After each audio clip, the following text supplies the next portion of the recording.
All right, everybody. It is a Ebony Star Network production. We're going to be talking about who taught who. We're also going to tackle that masculinity thing, and we're going to have an overall discussion about what state black people are in, especially black men. All right. So get yourself comfortable. It's going to be a barn burner tonight. All right, Dane, light it up. The Black Knight. Welcome to what are we doing tonight, Dane? Gangster talk or No, I it's forgot? Damon the Black Uh, Knight. welcome to the Dane with the Black Knight. Sorry, y'all, I got a little mixed up there. I am a little tired, but I appreciate everybody that's showing up. We're going to wait a little bit. We're going to get some more people in here because we got a pretty interesting topic we're going to be talking about tonight. And there's some myths out there that we want to dispel once and for all. Okay, like this masculine thing. We're gonna get in depth about that. Okay, and I hear you got some women, saying some ugly things about black women, calling them men in skirts. Okay, that's a problem. That's a problem because if they're men in skirts, then that means that the men are what, Dame? Women in women in women in men's clothing. They men with a purse, men in heels. Hmm. Yeah. Okay. So, Dame, the first thing we want to tackle, we're going to tackle masculinity. I am sick and tired of people, especially red pillars, calling black women masculine. Women naturally cannot be masculine. Okay? In order for you to be masculine, you have to be a man or a boy. You guys don't believe me? Hey, damn, I don't think they believe me. Oh, Let's make them a believer. okay. I want Um, everybody to listen up to this definition. hmm Okay. So, masculine, having qualities or an appearance traditionally associated with men or boys. Men or boys. Mhm. What, Dame? Yes. That's what it says. Having qualities or an appearance traditionally associated with men or boys. Keep on reading. Just keep on reading. Relating to men or boys, male. Do you see the word female in there anywhere? No. Do you see the word woman anywhere in that No. definition? Uh-uh. Do you see the word girl? No.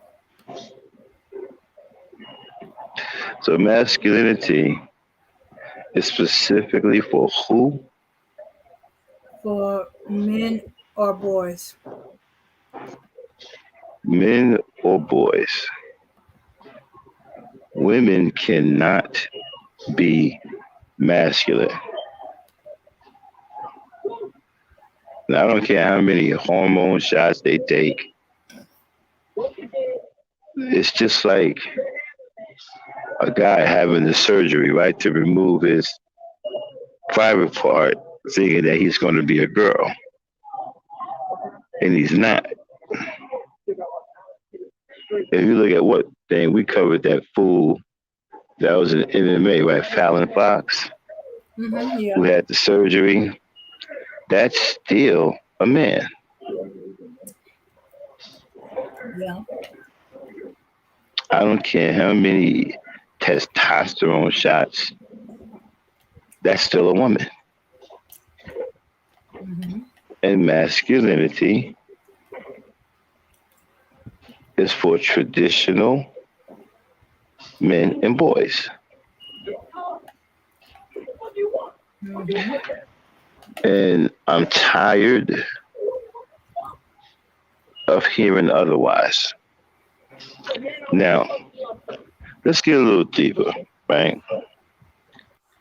Why are the men calling black women masculine? Then you go first. Why are the men calling black women masculine? Well, some black men, not all black men. Okay. Well, Are you eating? no. Okay, got it. Okay. I believe that they're saying that to try to drag the woman down because she is taking care of herself. Um, she's paying her bills. She's taking care of her family. She's working. She's working out. She's in shape. She's fit.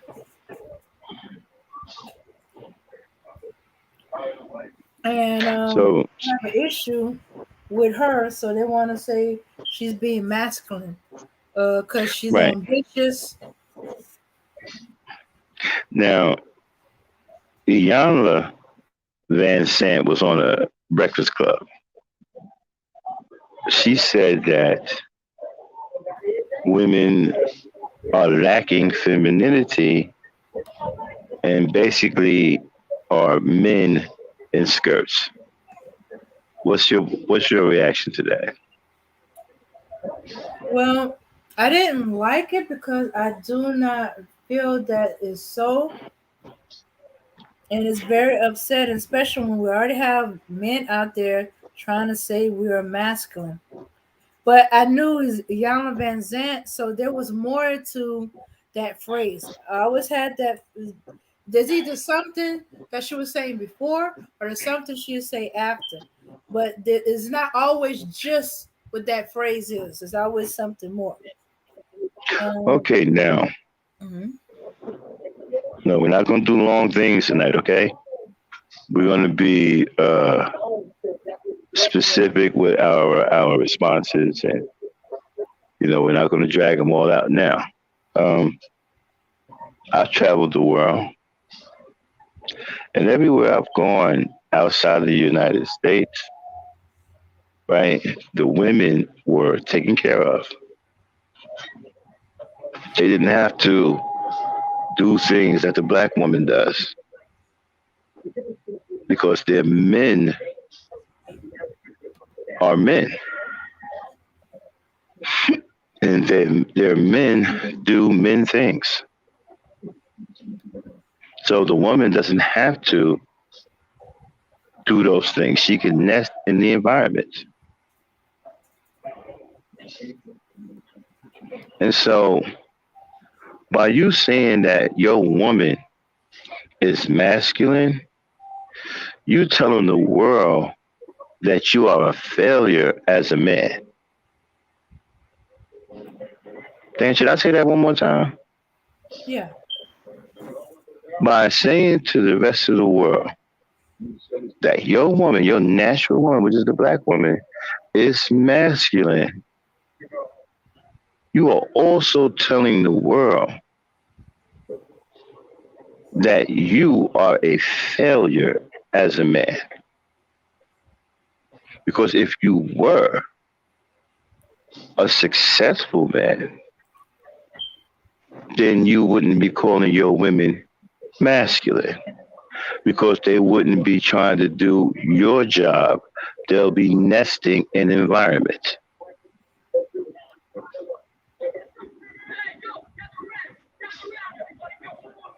So now, Then you want to add to that? Or you want to say something about what I just said? Okay.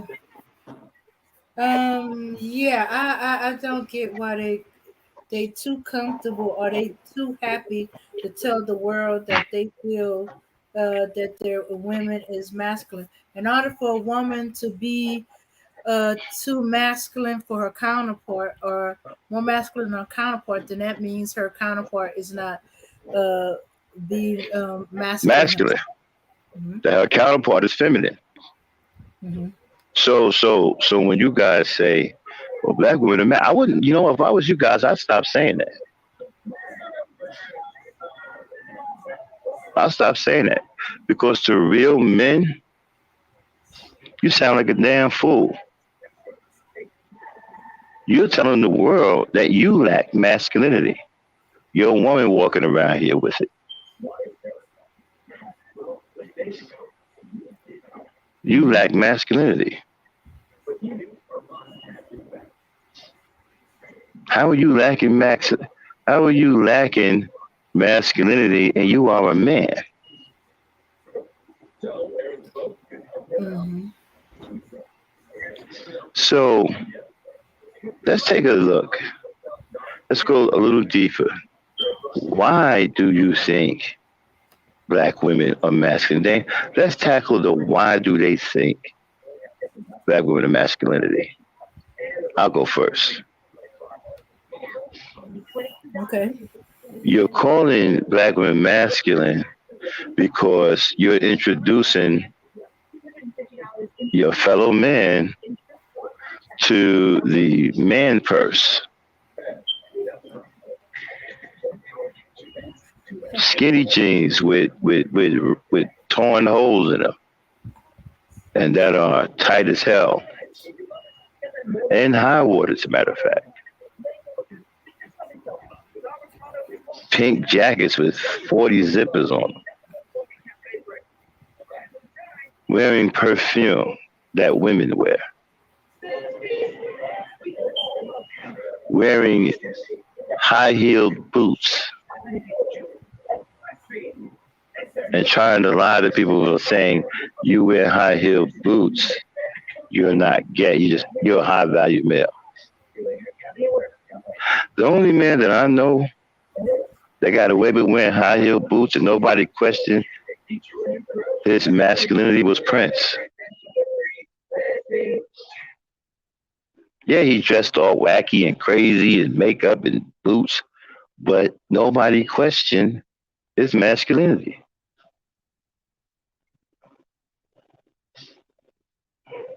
Okay? You guys don't have it like that. So why, if this now, I know the black woman is masculine, okay, because she's a woman, right? So why is she so called masculine? What is she doing? And what is the black woman doing to where she is being called masculine by black men? Uh, let's see. They seem to be trying to suggest because uh she some of them might be aggressive.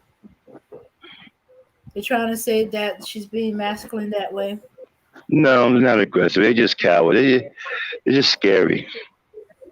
Hmm. That's weak. Hmm. But that's what they're using. That's weak. She raised her voice, is That's that? it. She raised her voice. So what? Um, she's ambitious. She. Wait a minute. Mhm. Let's not get away with that one. Let's not go off. Let's not pass that word. Mhm. Let's look that up. Okay. See, the reason why we do this on the show, y'all, right, is because for you to get a really good understanding of the words that you're using, because a lot of us use these words and we think we know what they mean because we may have read it in a dictionary when we were in school, right? But every now and then, it's good to refresh your mind as to what these words really mean. Okay, ambition. All Let me right. know when you got it. All right, drop Ambition. it. Ambition. A strong desire to achieve something typically requires determination and hard work. Okay, so where is the masculinity in that?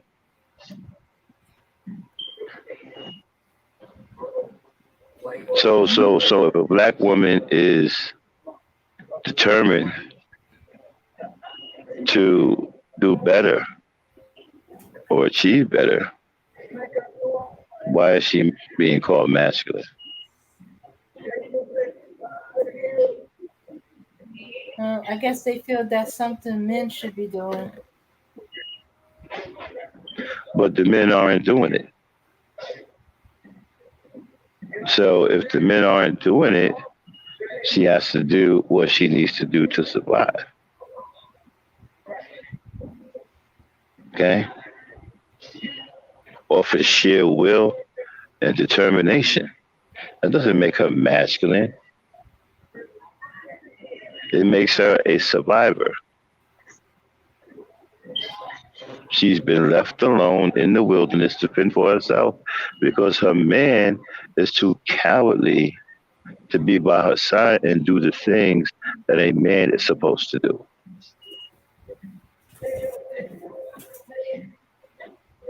So if you're calling her masculine, then you are admitting your own failures as men and leaders in your respective communities. Then what do you think about that? I think so. Not to mention, they seem to have this weird idea of what is feminine or what is a women trait. They seem to take things that should be just part of being a human being into a masculine trait. Um, and I guess the opposite of being a human being as a feminine. Because Right, and you can't be masculine renting an apartment. You know what I'm saying? You can't go to the black woman and say, "Hey, I demand you stop being ambitious and come with me. I have an apartment."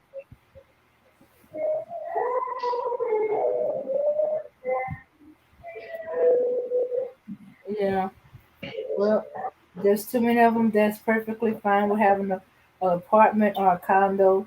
I don't know how they think owning you can own a condo. To me, that's just a apartment with a long term lease. I personally, So my right. So my thing is, I got a problem with people saying the black woman is masculine when she's been left alone to fend for herself. Mhm. See, Iyanla said that black women lack femininity and they were basically men in skirts, right? But she also Mhm. said something else, did she, Dan? Yes, she did. She said the reason why that is because we lack masculinity in the men. So there's no strong male presence anywhere. So what is she supposed to do? Starve to death? Mhm. Because you are incapable of doing anything a man should do? Now, I think, you know what I think this is, name? I think this is sore feelings, right? Mhm. Hard feelings because they don't do nothing for the black woman. So when she's doing for herself, she's showing them up. because she's doing the things that you guys should be doing.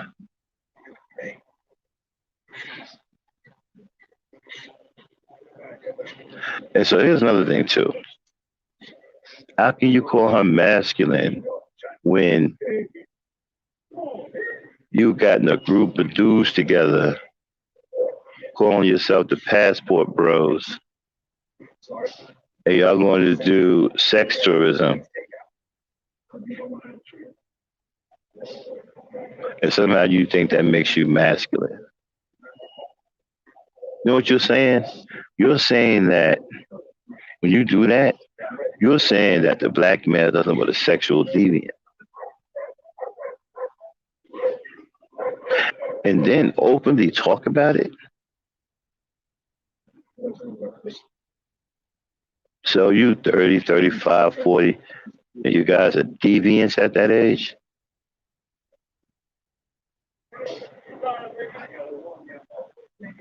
Hey, what do you think about it? What do you think about these passport bros?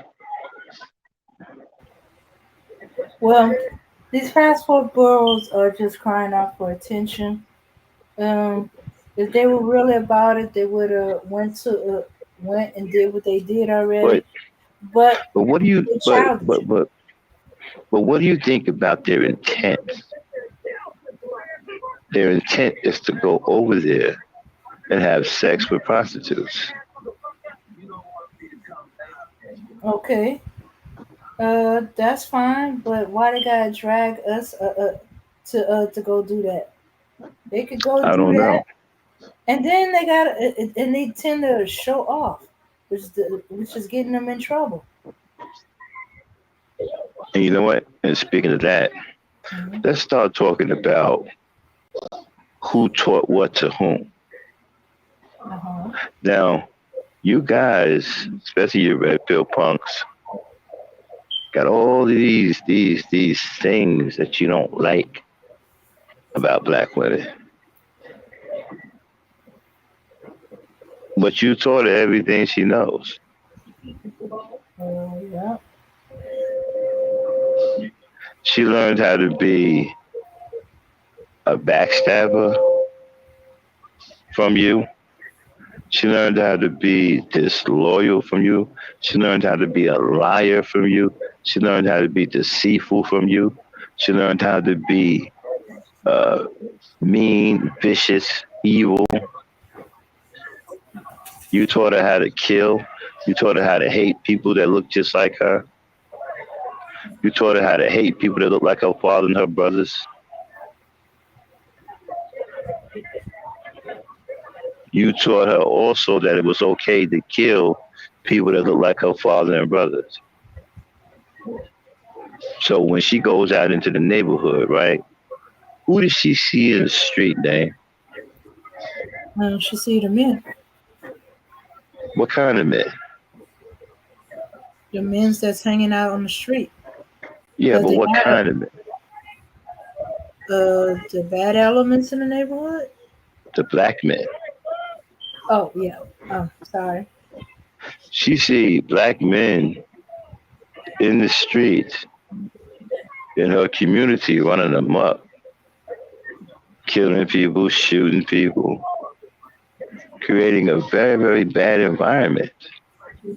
So since you are the leader and she's following you, she thinks that what you're doing is what she's supposed to be doing. Hold on one second. Hmm. Hold it down, then I'll be right back. Okay. Yes. She's not seeing black men go out to work. She's seeing them hanging out in the street. Uh, she see them sell drugs. She's seen them scam people. Seen them rob people. Um, and that's what she's seeing. A lot of stuff is learned by observing her environment, the men in her family, and stuff like that. Um, Men cheating. She observed that herself from the time she was born. Lying. Yeah. Hmm. Manipulative. Yep, yep. Got that from you guys. Yeah. And also your behavior, and what you say, but mostly what you do. So if the if if the men in the community are lying, stealing, sleeping with everything that moves, making babies all over the place and not taking care of them, that's what she's seeing. So so she's gonna come at it that, okay, it's okay for the goose, it's okay for the gander. Well, in this case, yeah. So I'm she's gonna back. follow your lead. Exactly. So if she don't respect you, you the one that taught her how to be that way. Hmm. Okay. Hmm.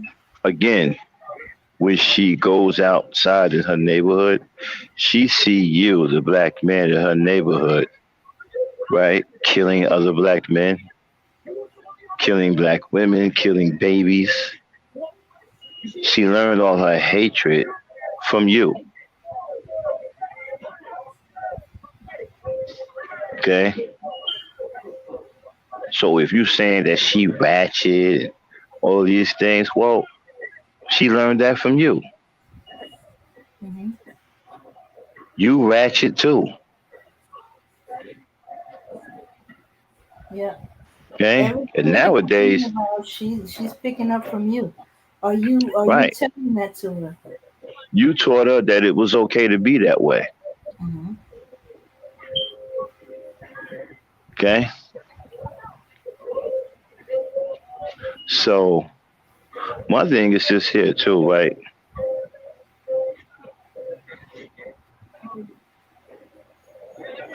When you look at the state that the community is in,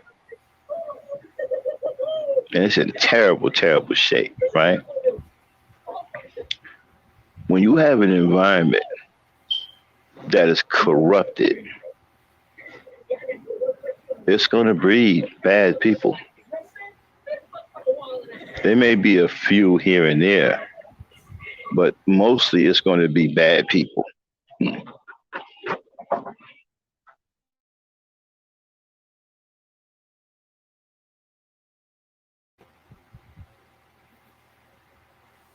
Yeah.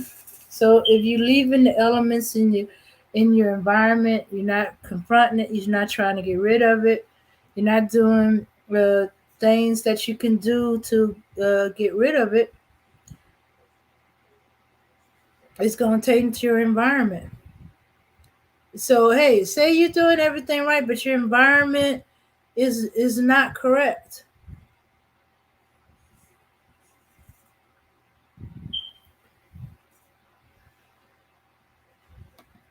Okay, don't trust the weather people who don't contribute into the observation.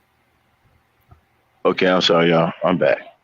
I'm doing a couple of things at once. Hmm. Yeah. So you have to understand, right? As a black man, now I'm trying to put this the most simple way I can. But you guys have to understand, you are the leader, the de facto leader. Name, look up de facto. Okay. Okay.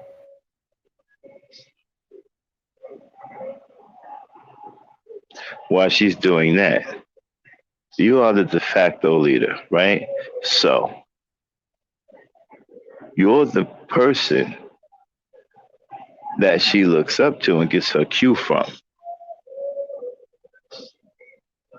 So if you create a bad environment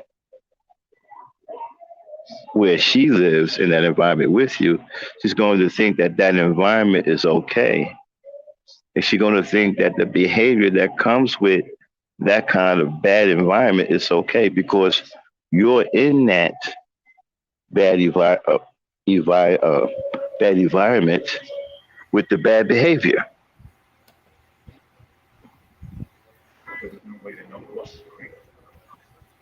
Okay. Hmm.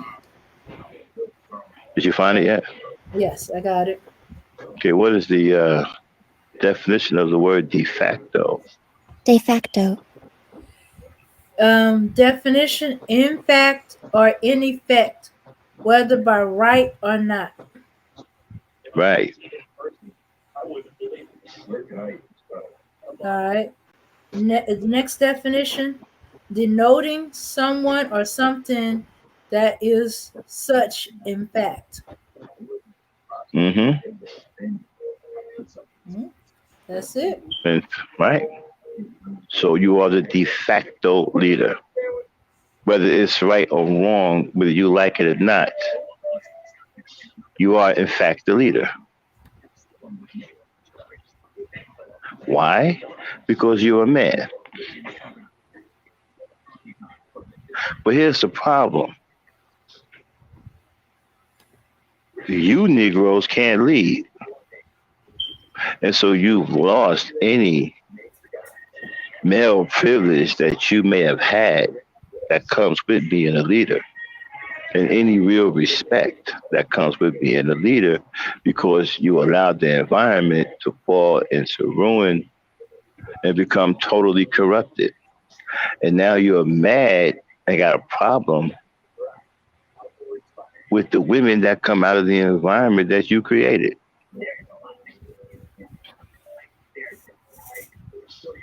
I keep telling y'all this, right? And one of these days, you're going to understand where I'm coming from. Y'all listen to all these dating coaches who are doing nothing but taking you for your money because they think you're stupid. You got Red Supreme over there making all kinds of money off you dumb Negroes, right? At the end of the day, like I told you in my chin culture, you want to change everything, you got to change yourself. Okay? You're not going to change the black woman if you don't change yourself. If you change yourself, right, she'll change too. You won't have to say nothing to her, she'll change. You have to change yourself. There ain't no other way. So stop being a piece of shit. Stop running around here talking about pumping and dumping. Stop making baby mamas. Start taking care of your kids. Start loving your woman, right? And things will change. She will change. See, another reason why she has no respect for you, right? And another reason why you're in a situation to where your woman don't respect you or trust you and don't want to give birth to you anymore, right? One of the biggest reasons is because you don't love her. You guys are fools, man. Women need love. That's how they get down. They are love.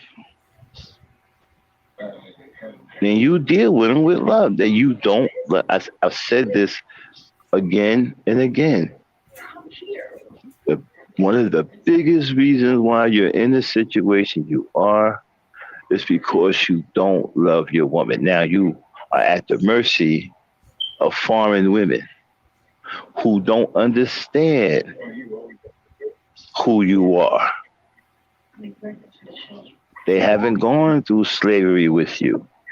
And they don't They care. don't know how you feel, right? They don't know how you feel, nor do they care. And you got to be the worst Benedict Arnold on earth if you're going with a white woman. That's doubly bad. So you're at the mercy of these other women. You got to go put your passports together to try to hide the fact that you're a failure. Why don't we just address what's going on here in America? You are a failure. Let's address that. Let's deal with that. When you put your feet to the fire, what you niggas start doing? You start talking about Marcus Garvey, Pan Africanism, W.E.B. Du Bois, Denmark Vesey, Dr. King, Malcolm X, Fred Hampton, Stokely Carmichael.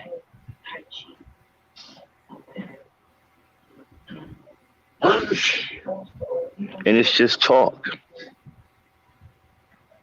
There's nothing behind it.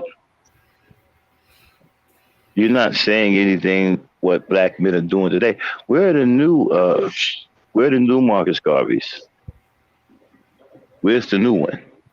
Who took up the torch? Where's the new Dr. King? Where's the new Malcolm X?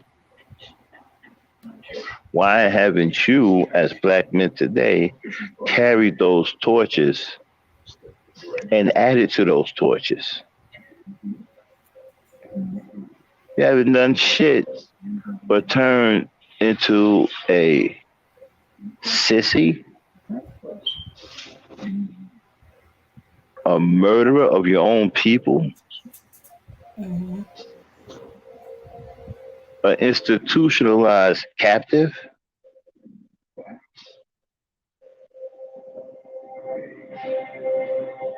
You know what's sad, right? And I've never seen this from anybody but black men. And I've been around the world. I've never seen any other race of men do this. You niggas are the only ones, when you locked up, send cool ass pictures back to the house. You know, rocking the prison uniform, styling and profiling the prison uniform, holding up a wall, letting us know you locked up, but yo, you cool, right? Don't that sound dumb, Dan? Oh, dang. Where's my co-host? All right, here I am. What are you doing? I was muted. Mm-hmm. Yeah, but to send a picture back home of you being locked up and styling in prison clothes. And you're the only motherfuckers I've seen that get out of jail, right, with every intention on going back. Let me tell you a quick story. When I worked for the first trucking company, when I first started started trucking 20-some years ago, right? I took the Greyhound bus to Olathe, Kansas, right? One of the places where the bus stopped at, it stopped in Chicago. Okay? I mean, not Chicago. What the hell am I talking about? It stopped in, what? I think it may have been,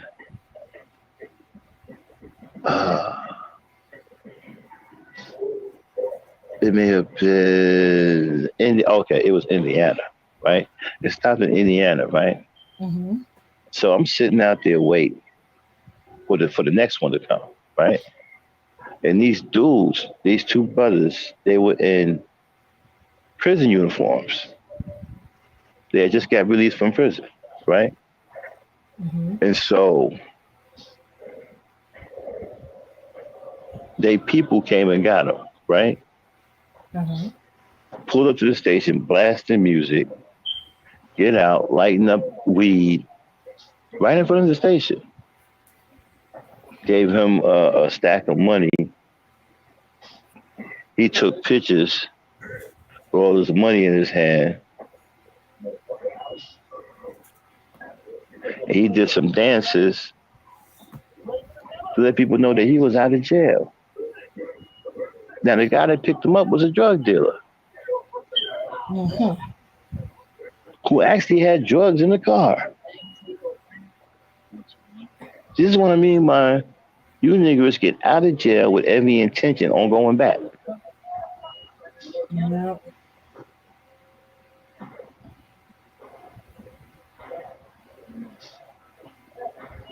You know, another thing that I heard that was heartbreaking. What? Niggers talk about jail like it's a part of their life. Tell Mm. stories like, yeah, I know out of jail. It ain't my first time. He ain't talking about anything he built. He ain't talking about passing any tests. He not talking about leaving any legacies behind. He ain't talking about none of that. He talking about he know how to jail. I've never heard another race of men who've been locked up say they know how to jail. Dame, who says that? Obviously, that Negro. That's what you niggas are about. That's why your environment is corrupted. Look at the way you think. You don't think like a man who wants success. You don't think like a man that wants to build anything. You don't think like that. You think like a goddamn fugitive. Someone who's on the run from the law 24 hours a day.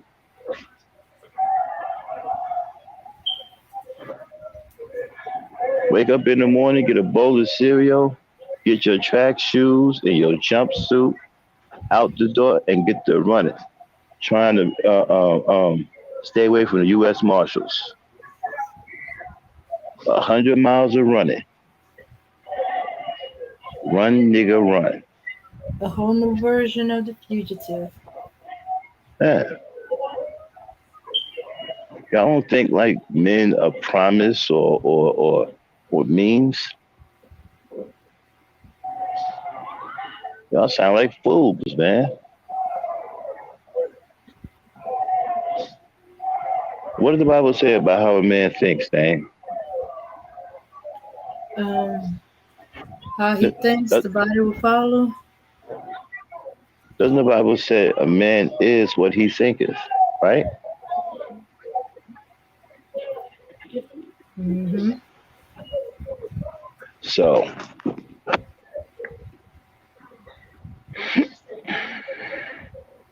now you want to blame the black woman for following you.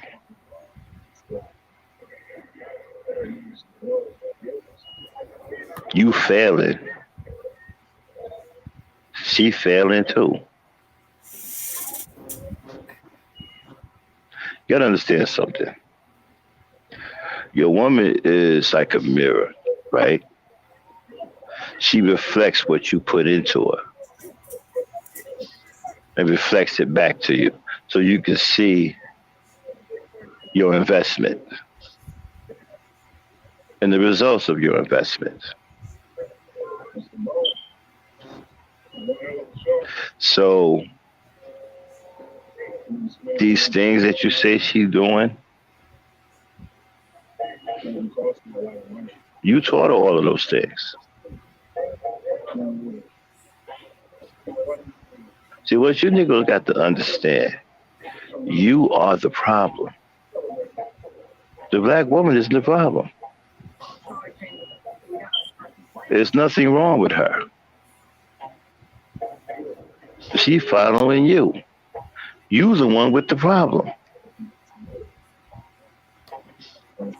And you don't get it.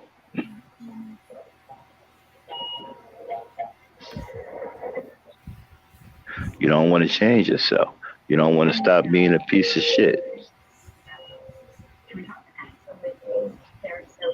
Since when do we make people famous for negative things.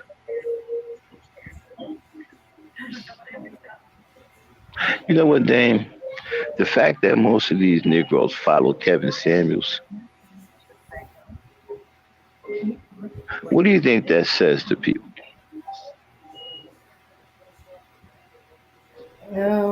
As well, I believe it says to some people that they broken, or they looking for a father figure, and they latched on the first thing they heard that they like. You know something? I want to Mhm. jump in on something. Now, some people might say, yo, Max, you're unreasonable. No, I was raised by two strong men, my father and my grandfather.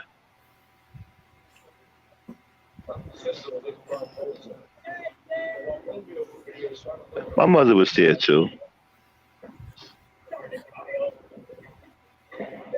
You guys are making nothing but excuses. Every time it comes down to you doing something, there's always somebody you dig up from the past and pass off a reason why you can't do what you're supposed to do today. Y'all even got dead Negroes. Y'all even using dead Negroes, dead famous Negroes as excuses.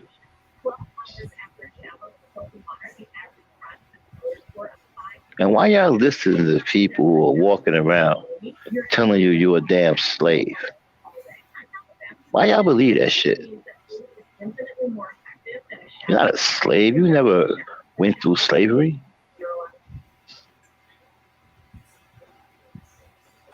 But y'all listening to these Negroes who want to make money off of you, who tell you nothing but stories and tell those stories eloquently to mesmerize you,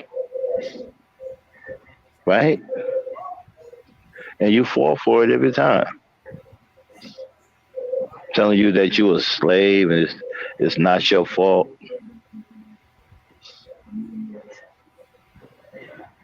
The reason why you are bummed today is because your ancestor was a slave. That's why you were bummed today. Was your ancestors pumping and dumping?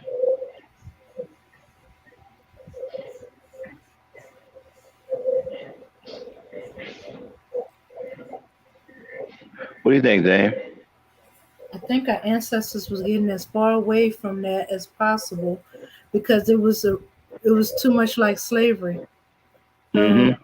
yeah, because they were forced to procreate, create more children to be more slaves for the slave master. So pumping and dumping was the perfect Negro for the slave master.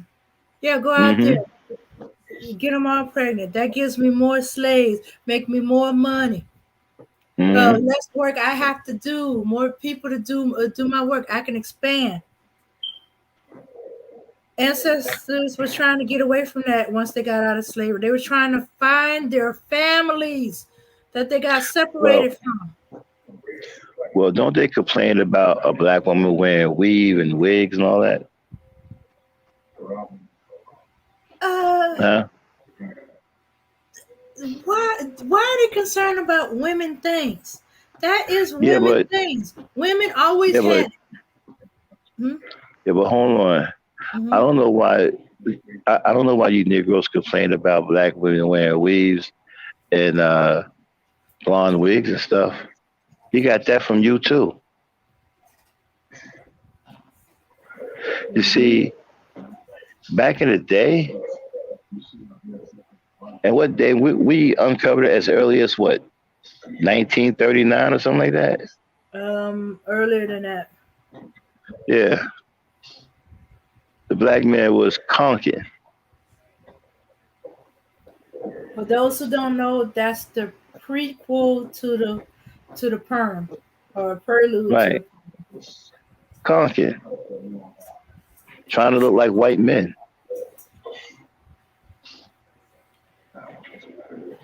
And there And was no, more of black y'all, women are not doing right? that. No, y'all went around here conking.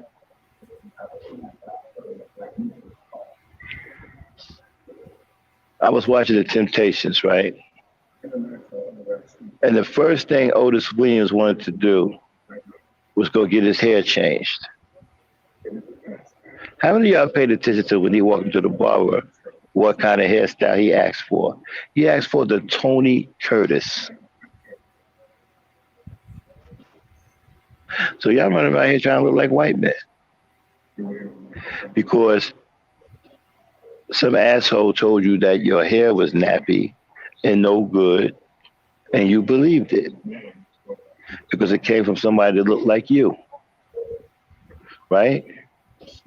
Mm-hmm. And so you didn't want to walk around with nappy hair. So you went and got chemicals put in it, burn your damn brains out to look like someone who had you conquered and captive. What kind of logic is that, man? Um, that So shows. see, uh, Oh no, go ahead. Um, go ahead.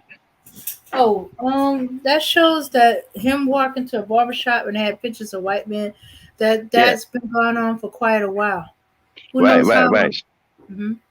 Oh, I forgot all about that. Mm-hmm. So you go into a black barber shop and see a whole chart of white men and their hairstyles. They don't do it no more. Mm-hmm. They finally broke out of that. But hold on one second, y'all. I need me some water. I'll be right back. Mm-hmm. Yeah, I think the last thing was the Jerry curl. Oh, wait a minute. They start taking up what women used to do, the hot comb. So now they hot combing. I've seen it. Women moved to flat irons. The men are went back and they start hot combing their hair. They really went back to the women's route. Okay, I'm back. So when your woman walks out into the environment that you're supposed to control, that you're supposed to be the leader of, and she see you fools running around with conks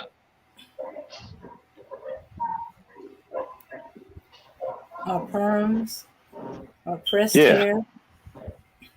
and dressed like a damn clown at that. Some old Bleach, loud color, yeah, some old loud color zoot suit, bleaching their some hair. big, some big stupid ass hat. And then check this out.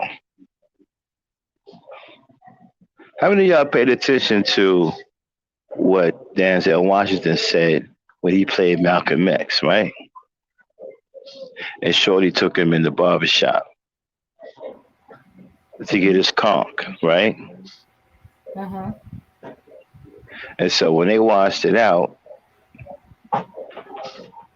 they saw his hair. Everybody went, "Ooh!" What was the first thing he said? He said, "It looks white, don't it?" How That's many of it. y'all paid attention to that? It looks white, don't it? So you had black men. Yeah, this went back to 1919 or something like that. Name. Conking goes back a long way, y'all. So the black men basically came out of slavery wanting to be white.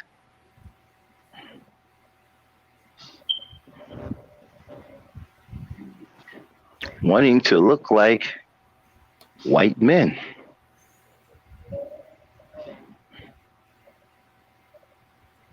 So you went and you got your Tony Curtis, you got your James Dean, you got your Marlboro Man, your Harley Davidson hairdo, and thought you were the shit. Walking around in your neighborhood like a monkey. You looked like a monkey. a gyrating, bouncing monkey with shine on his head.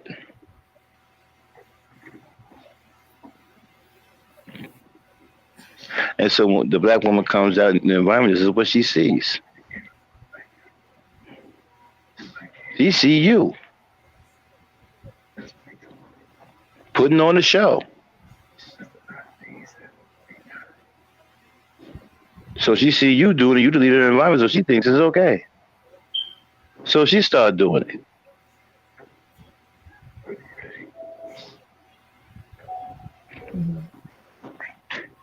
Now some of you could say, well, we don't do it now. Well, you may not conk now, but you still want to be white men. And white women. The pimps Yeah, still, white women. the pimps and the so-called pimps and the players, they still perm their hair. They still hot comb their hair.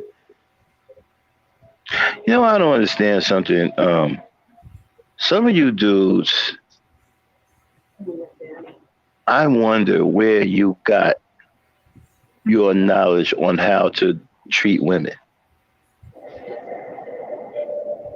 Let's take pimping for a second, right? Mm-hmm. The woman goes out, does all of the work, and comes back and give him all of her money. Mm-hmm. For what? And then you got the game fucked up. When she goes out and lay with all these strange dudes and bring that money back, for some reason you think that money belonged to you.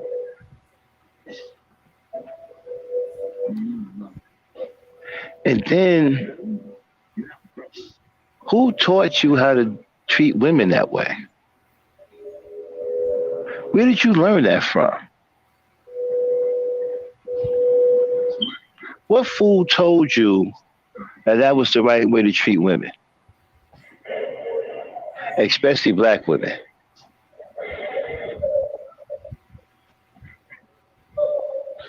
You know why black women go out and sell their bodies, right? For some black men. They do it out of love. Some black women love black men so much that they believe every goddamn thing they say and will do anything for them. Mm-hmm. Even take somebody's life and sell their own body. Mm-hmm. And the problem I got with you fools that end up with women like that, you turn them into bad people. You don't love them. You don't return that love so you can have a beautiful relationship together. You use that, you take advantage of it, knowing she'll do anything for you. And you defile it and you run it into the ground. Who taught you to do that? Who told you that was the right way to treat a woman? Who told you that pimping was the right way to treat a woman? Who told y'all that? Where did y'all get that from? You know what I don't understand about you pimps, so-called pimps. How can you do that to a woman and you have a mother? I could never do that to a black woman. I come from a black woman. I don't understand how you guys think. Y'all got black mothers. How the hell, why would you treat a woman like that?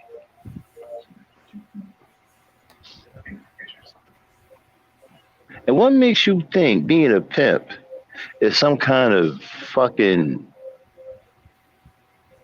beautiful profession? All it just means is that it installs the mentality in your brain of laziness. right? Laziness, always want to get over, always want to take the shortcut, always want to take from somebody, take something you didn't earn. That's what pimping does to you.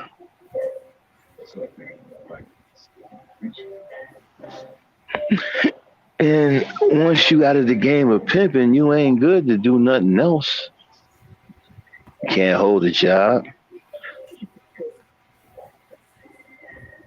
You walking around looking fucked up. Most of you pimp, most of the and then but go on mute. Most of the pimps dressed in drag had their hair done like women. You all fucked up about your sexuality, and you got the nerve to call somebody masculine. You don't even know what the fuck going on with your own fucking sexuality. Y'all don't know what the fuck y'all want to be. First, you want to be red pill, blue pill, black pill, conscious community, the Moors, passport bros, the manosphere, SYSBM. What the fuck wrong with y'all? That's why you can't do shit. All of you motherfuckers are divided. And all of you got a different agenda. You ain't gonna never get nothing done like that. And why you scatterbrain like that, these sharks, these land pirates, like Umar Johnson and them, right? Who talk a good game, they're gonna take advantage of you and keep telling you about Marcus Garvey and Pan Africanism and slavery. Okay. And you're gonna eat it up, and you're gonna think, hey, my I was a slave, so I ain't gotta do nothing.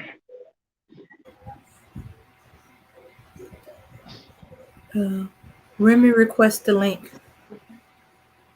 Sure, of course. Hmm. And Thunder has a question. Yeah. Who is or was a good example of a black man we can emulate?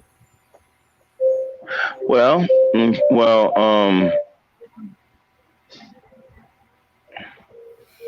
your father. If your father took care of the house, if he took care of your mother, took care of you children, and he raised you right, you can emulate him.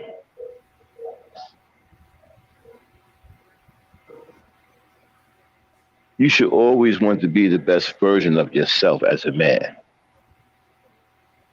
I just turned 56. My birthday was Monday, and I'm still striving to be better than I was last year. You should never stop wanting to be better.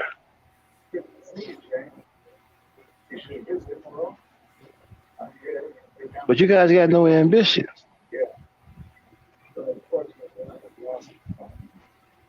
You're a bunch of do nothings. You got no want to. And you want to attack the black woman because you mad at yourself. And she don't respect you, and why should she? There's no reason to. When you show her a man worthy of respect, then maybe she'll think about it. All right, y'all. First time on Dame of the Black Knight. Let's welcome to the panel. Baby, what's going on? Hey, Damon Max. I am doing well. Hope y'all are doing okay. What's on your Yes. mind? I just wanted to come up because you Hmm. mentioned something about, you asked the question that, to black men about the fact that, you know, they won't treat their mothers the way that they treat women. But Right. I think it's a bad example. I'm not going to say this is a lot of men, but what I do find a lot of times is that A lot of them don't love any woman. It doesn't matter if it's their mother, Mm-hmm. their sister, their aunt. If Mm-hmm. again, if they are of a certain gender, which is female, then some of them have a hard time loving anybody. Now, we can deem love as whatever we want, because a lot of us do deem it as love, but once again, it's just more of depending on who the person is. So I see a lot of examples of women claiming that men even, they claim that they love women a certain kind of way, but in reality that's really not love. It's probably just convenience, or it's probably just showing some kind of appreciation to, at the end of the day, get what they want out of that person, Mm-hmm. depending on what it is. So, you have to be very careful. Love is a very strong word, and I believe a lot of times we use it too much to describe a lot of how people feel about the next person. Mm-hmm. So I just think that we need to be careful about that. And like I say, also, we just heard that a 10-year-old boy killed his mother over not buying him a video game. Yeah. So See. he learned that behavior from somewhere, and Mm-hmm. it just begs the question, because what I see a lot of times now, the rhetoric that's going on around here, is a lot of black women are starting to think twice about having children who are sons, and also giving custody to their fathers, since now I'm hearing black women are being afraid of their own children, because if it's Mm-hmm. something that I'm going to have to possibly deal with once my child, if he gets mad at me, is he going to harm me? Or it's just all kinds of you know situations that is going on right now, and it just makes you wonder. It makes your mind This is ponder on things. this is why I suggest homeschooling and bring your child's social abilities, on a little bit at a time. Okay, it's really not much of a big deal because once they get to be a teenager, whatever, they'll be able to socialize. But I recommend homeschooling because these schools now are dangerous and they're breeding grounds for trouble now. Okay, and to me, sending your kid to a school now, one of these public, you got to be crazy. Okay, and as far as the bad behavior, he learned that from the environment that he's in. There's black men running around killing women. His mother is a woman. Every couple So, of months, and a black woman so is being murdered by right, somebody that she knows, and they right, wanna put it out there like, oh well, it's other people that's killing y'all. No, it's not. It's you. You're the ones right, killing us, and you're killing each other. So let's not go there. mm-hmm, So you kill each right, other. You're killing black women. Who is the common denominator as far as the problem in the community? absolutely. Who's teaching who? And I want I This is want what I to said. respond. Huh? That's right quick. I want to respond to a comment. I gotta drop. I gotta hop off. But Uh, basically, black Republican. He say that black men love sisters that love them. I call that nonsense, because yeah, that's nonsense. if that's the case, like I always be asking people, like y'all have to understand, you have to look at our community as a whole, not your little bubble that you live in, where you live on a block with 10 black people. That doesn't work. I'm talking about the community as a whole. If that's the case, then we all will be in a better position in society, and also in our interpersonal relationships with each other. Period. If that's the Hmm. case, then we won't be having these conversations right now. Black YouTube would not even exist. So that's all I got to say. But I'm gonna hop off, and I'll continue to listen. Okay, shout out to Remy. Thanks for coming up. Mm-hmm. Powerful sister, man. We love her to death. Um, she don't come up often, but when she comes up, she got something to say. Ain't that right, Mm-hmm. Dan? That's right. Now, Black Republican, you have to understand something, right? We're talking about, okay, you can't say that black men love sisters that love them when you don't show them any love. The love has to come from you. If you want her to love you, then you have to love her. You have to reciprocate that love. Did I use the right word there? Yeah. Mm-hmm. Okay, you have to love her. She don't know how to love you. You have to teach her how to love you. So that's where the love comes from. The reason why things are the way they are between you and a black woman, one of the biggest reasons is that you don't love her.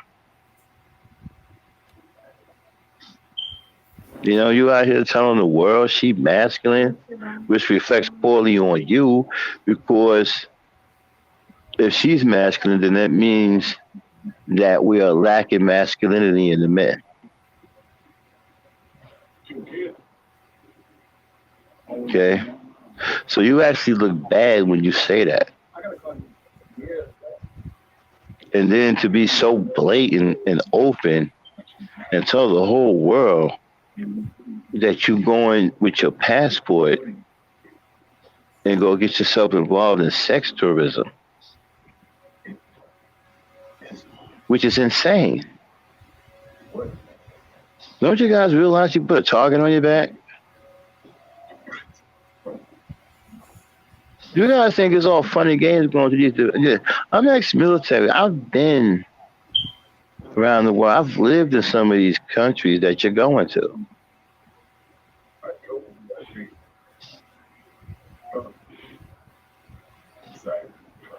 Especially Thailand. Y'all need to leave Thailand alone. You don't know how to. You don't know what to do in Thailand. You don't even know where to go. I heard some of you talk about Thailand. You don't even know where to go. You're gonna go to Bangkok? Oh yeah, be my guest. But anyway, let's get back to the show again. There's a couple of questions. Okay, shoot. One that said, if there is not a good, if there's not a good example of a black man to emulate, is there a man of another race you would recommend? No, because that man has to be a black man. I just told you. Your father would be a good man for you to emulate if he's in the home. I think he's if he's someone. What? I think he's trying to say there is no good example in his home. No, there's good examples. It's just not enough of them. Good black men keep their. I'm sorry. I think he's asking if there is no good one in his home or environment, who should he emulate? Try to find like an uncle or see the reason why I'm keeping his family because emulating or like for example, right? Say you want to emulate Shaq, you think Shaq is a good man, you want to grow to be like Shaq, right? At one point, Shaq was just like you, or in a worse situation than you were, right? He got where he is because he has an amazing talent to play basketball. So he's really not a man you should try to emulate. You know, these stars aren't people you should try to emulate because you really don't know their lives like that. That's why you should look to the next male family member and keep going through male family members until you find one that you want to be like, someone that can teach you something if you don't have your father. Okay? Mm-hmm. Another thing too, right? You shouldn't want to be like somebody else. The only person in this world you should want to be like is yourself. And why do you want to be yourself? Because if you got the right mentality, you will make yourself better every day. Every day you will strive to be better than you were the day before. Mm-hmm. What's the next question? Okay. I think this is over. Remy said, is it just a male child or just a black male child? And if so, why is it so wrong to date out Other groups have no issue dating out. I don't understand the question. Did I say it was wrong to date out? Um, I think he's. Shucks, I think that question might have been more for Remy. Um, but she was Who's saying asking earlier. that? Who's asking that? A Thunder. black man? Thunder. Well, well, if you're black, dating out besides your race is problematic, bro. Especially, you know what? Okay, if you date outside your race, right? At least get somebody with some melanin. Why do you have to get a white woman? That's the worst person you can be with. I mean, don't you know that white people brutalized and enslaved your ancestors? Unless you want them to do she's not like that.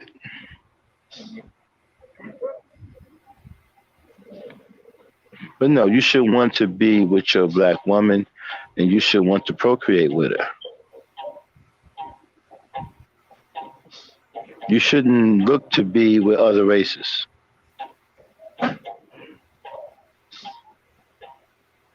You should only look to be with your own race. You wouldn't have to go outside your race if you did what you were supposed to do as a man in your own environment. If you were a real leader, you wouldn't have to worry about not having a black woman. Okay? What's the next question there? Okay. And so, get what I was saying, right? Right now. All right, so you know what I was saying, right? So, whatever you say about her, she learned that from you. That's where she gets it from. Even twerking, she get that from you too. And nowadays, there are more black men twerking than anything now. Matter of fact, y'all done set the black women down.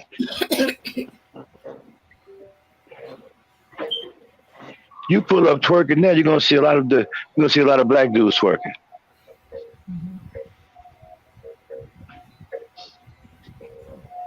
Okay. Like I said, you were ratchet long before she was. Mm-hmm.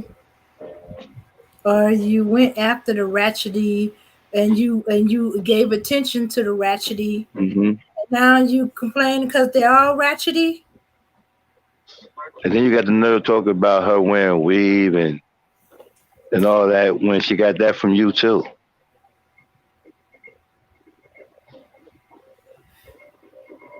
If you wouldn't have been walking around here trying to look like a white man,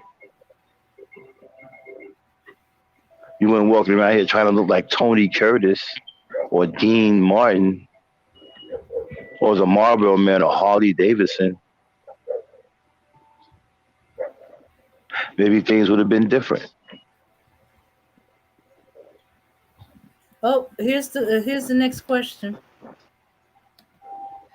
No. I heard the sister say that having black sons are potentially dangerous for the black woman. And my question was, would it be safer if the father was of another race so black women can have sons and be safe? Well, that might happen because the black men today are failures. You are a complete failure. You have a generation of children who have evolved into absolute monsters with no regard for human life, not even their own. Okay? Monsters. And that's what happens when there's no male presence for a long period of time.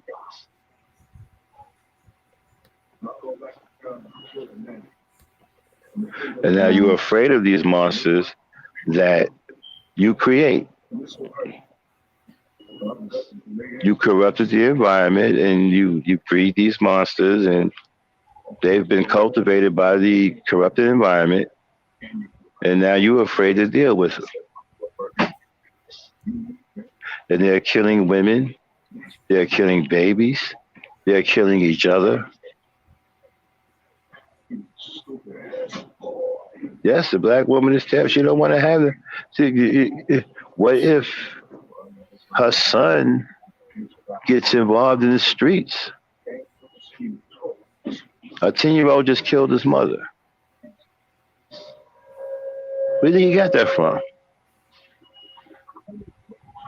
Playing video games, playing Grand Theft Auto where they kill everybody. Hey, let me tell you something. You black folks that got your nose up white people asses, right? Mhm. And your kids play with these white kids and stuff like that. They program shit in your child's head. Yeah.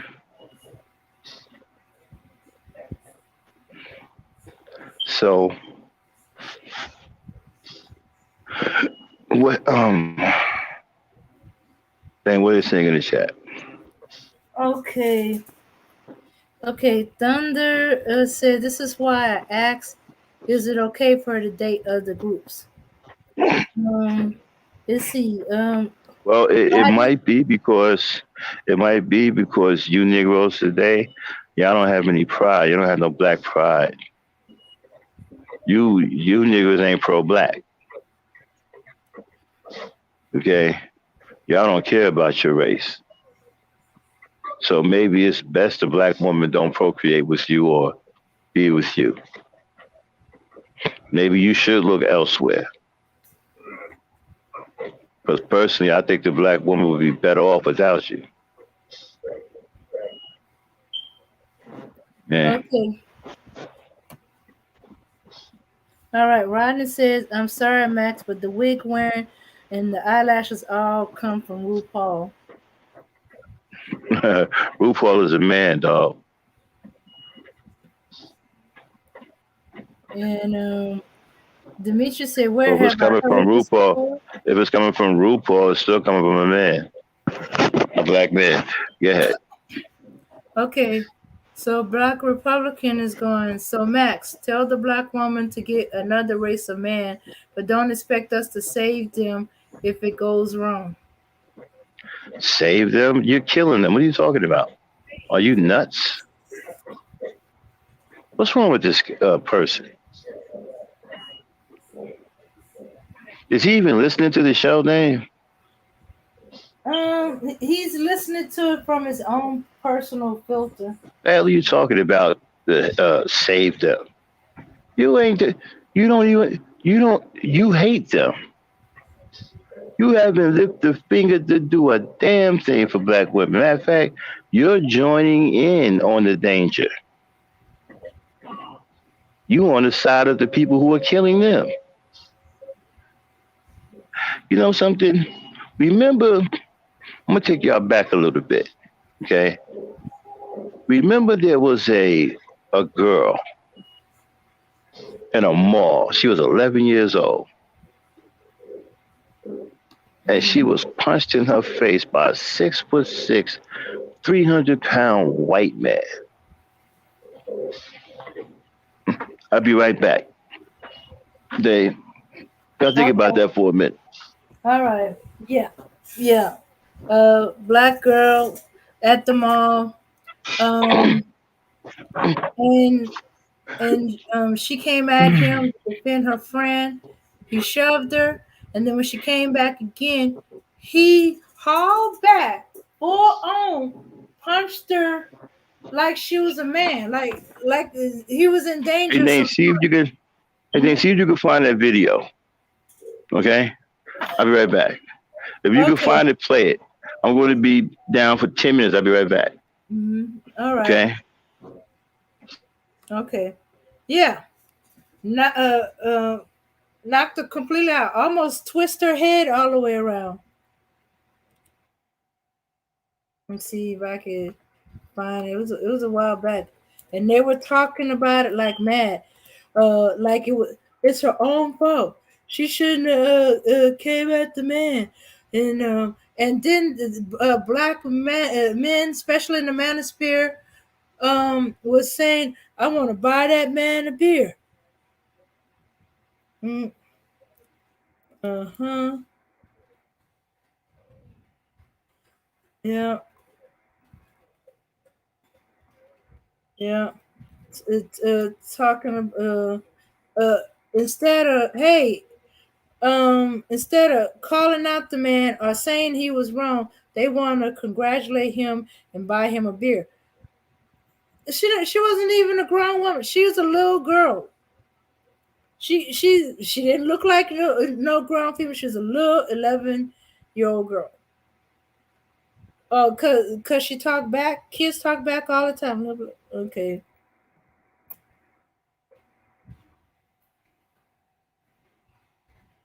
Okay. Punch. Right. Let's see if we can find the video. Uh, oh, apparently there's been white men punching kids all over the place.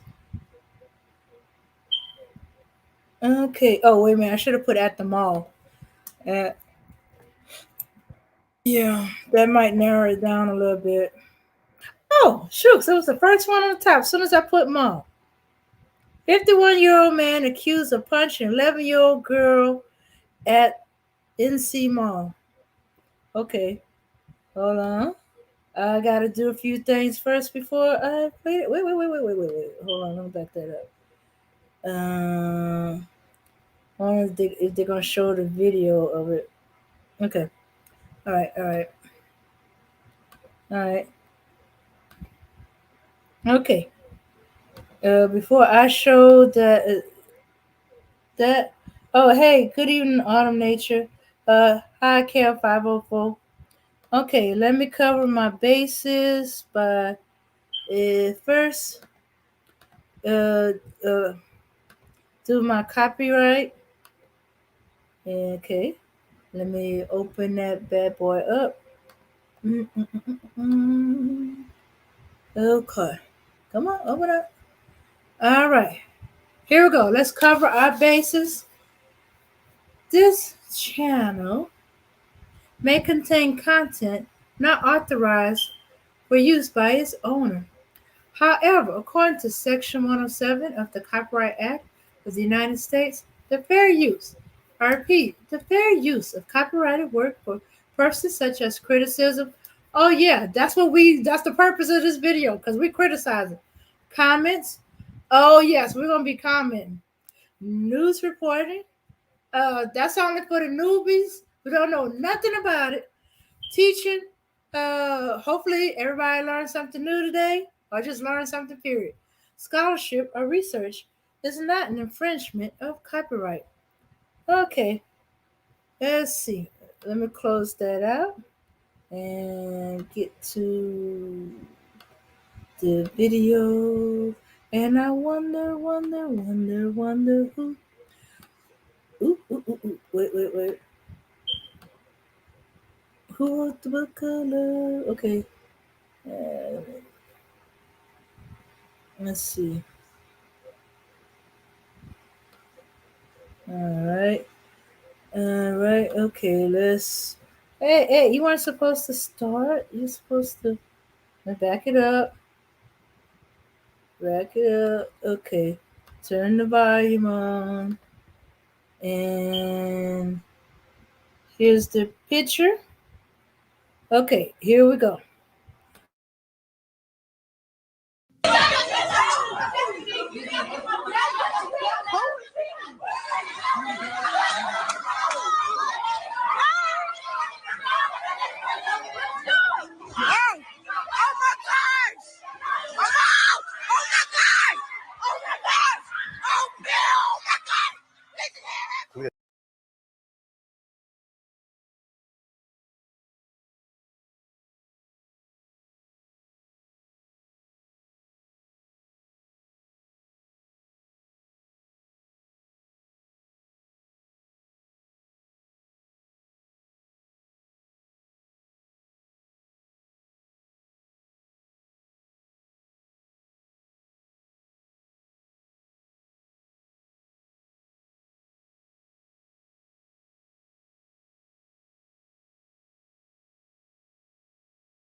I'm sorry, y'all. I'm sorry. I'm just talking away.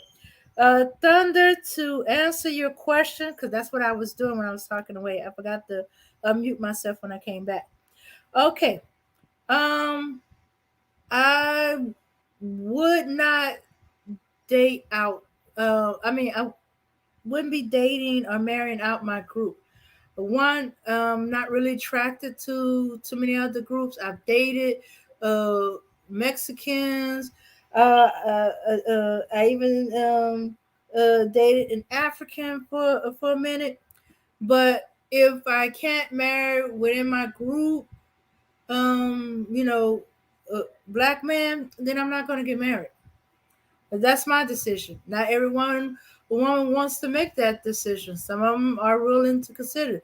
If they've been dating a while and they keep running into black men, this is what usually happens. They keep running in the same type of black man, then they stop dating. They say, I am not dating. I'm preparing myself to be alone for the rest of my life, and I have a family, and they gonna just concentrate on themselves. What happens? They work on themselves. They're not dating, and some guy from another group take interest in them, wants to date them. They say no. They say, okay, then how about just coffee? Have a conversation. Um, Sometimes they do say yes, because hey, sometimes you get curious, and it's just a date. It's not gonna be sex. It's not gonna be a long term relation. It's not gonna be a marriage or anything. But and it turns out this person treats you greatly. This person treats you like you always wanted to be treated. So they end up falling in love. But as I said, I could have gone with another ethnic group. I could have gone white. Couldn't do it. This didn't have no attraction. Um, I talk with them. I don't take them seriously as consideration as a partnership or sex or a relationship. I just don't,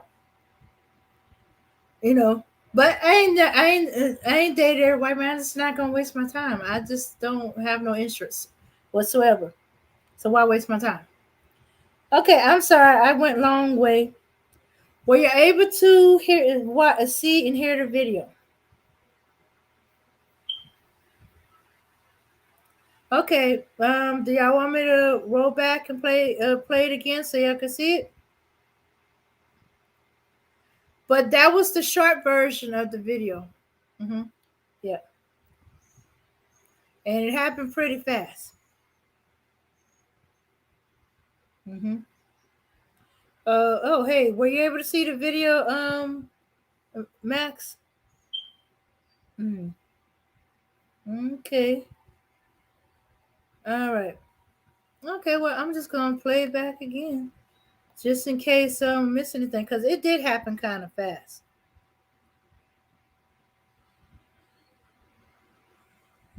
And 4 years ago, I seen like every version. I seen the slow mo version, the long version.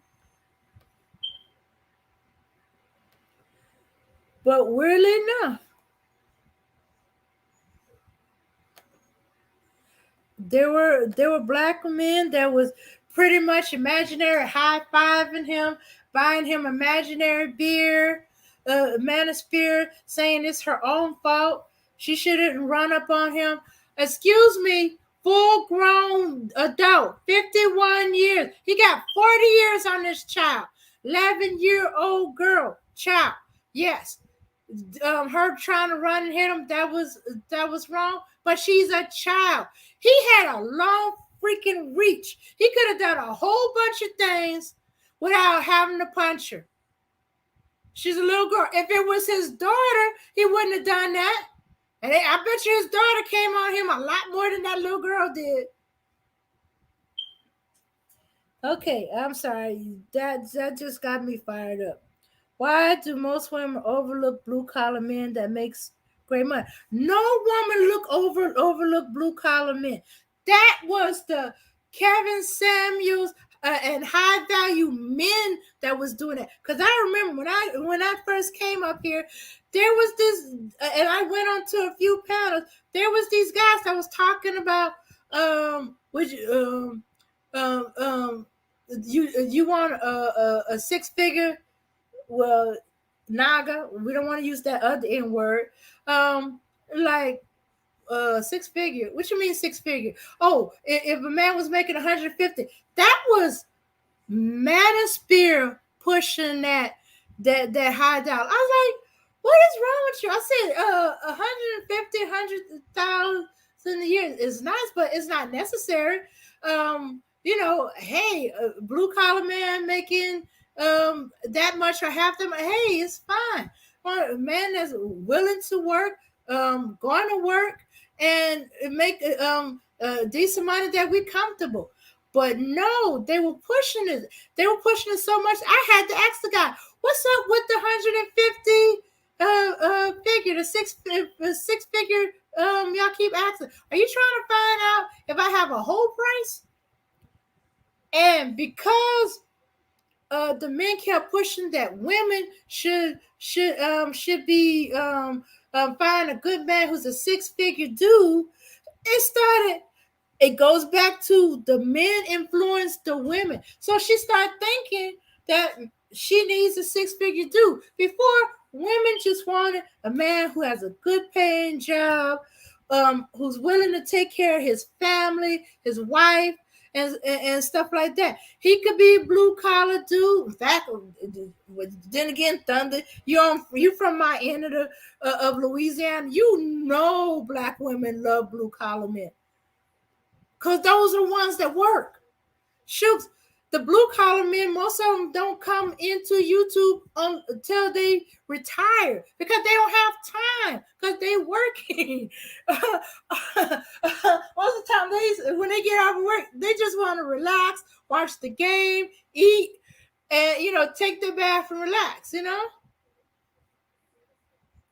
Mm-hmm.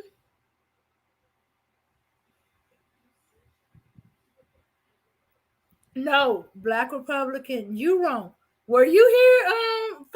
Let me see. Let me see. 5, 6 years. I came in this sector YouTube around the tail end, around the fall end of 2017. These dudes were pushing it. I'm gonna have to see if I can find that panel that I was on. I think I remember who it was. I don't know if they still got those lives up. I have to look for it. But trust me, the Manosphere was pushing this six figure crap, and they kept bringing it up. They kept bringing it up. They kept asking women. They kept pushing it. Same thing with what women bring to the table. What the hell? I'm sorry about that, but that was them pushing it. That was them getting in their head. It was them that was putting it in women's head that they deserve six figure plus dude. They deserve high value. No. I didn't even consider this high value thing they started bringing up. I said, do y'all have a different meaning of high value? Why is y'all meaning of high value about the amount of money he makes? What about his character? Is he a man of his word? Does he love his family, his wife, his children? Is he, does he have control over his emotion and his private parts? Does his private parts does he have any vices? Does he let his vice rule him? I was bringing this up. Several women were bringing this up. But if you keep saying stuff over and over again, after a while, women start to think, well, maybe they're right. Maybe that's what I need. Otherwise, how else would Manosphere get women who agrees with them? They are putting things in these women's head, or the women had thought about. So,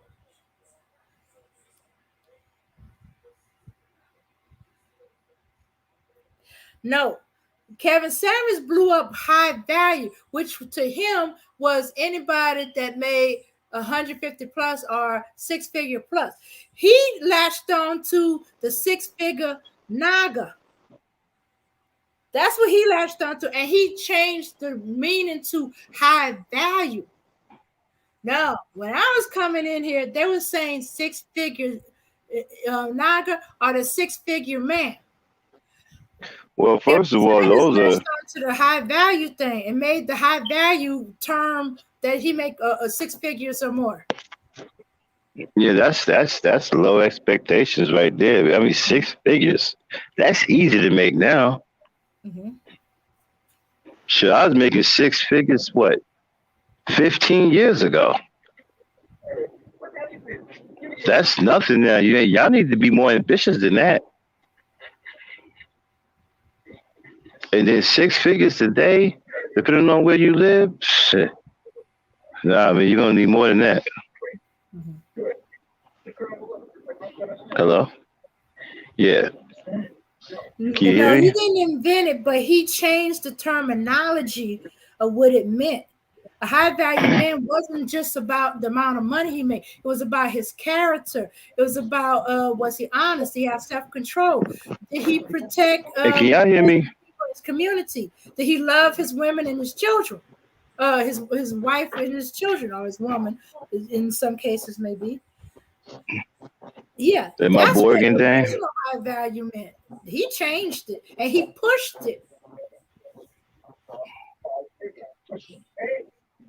Mm-hmm. I'm sorry, Max. Yes, I can hear you. Go ahead before I go into another rant. I'm bored. Am I Borgen? No, you're not Borgen. I just got hyped up and started ranting. You clear. Hyped up about what? The Thunder asks why don't women in here go for Hold on, man. My Wi-Fi. Hold on. Let me. Go hold on, out. Dame.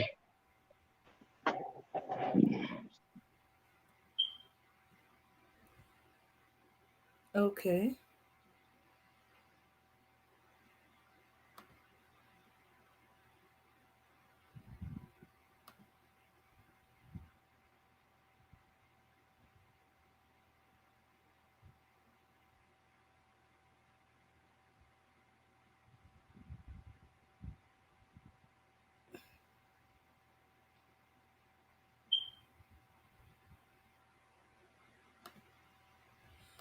Okay, this was the original question. But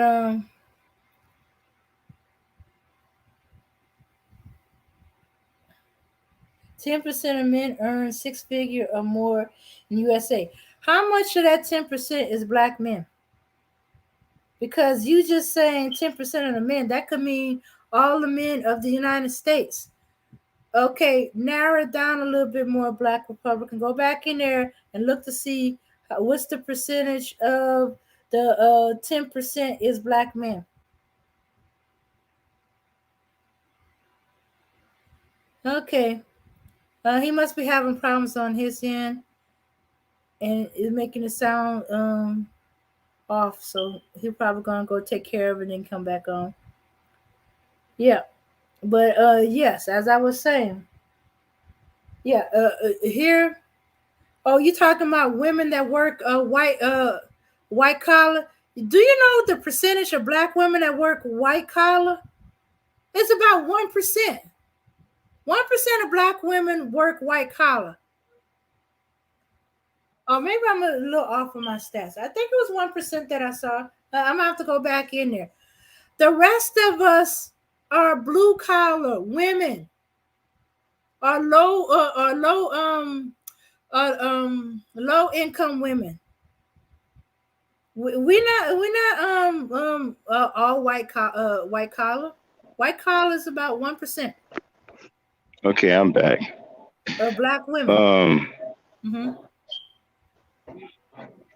Yeah, Black Republican. Those statistics, those aren't accurate. That's probably really old statistics. Okay, if you're talking about 100 grand, that's easy to make, man. You know, unless you work for Burger King or something. Salaries done went up. People make more money now. Okay, your average what? Warehouse guy now makes about $90,000.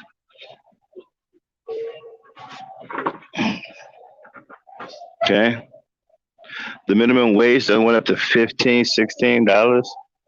People are starting jobs now at what, 20 or more dollars an hour.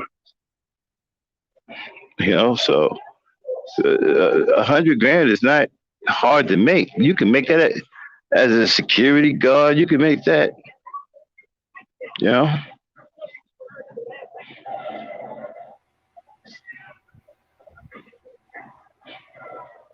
Yeah, So we, that's not.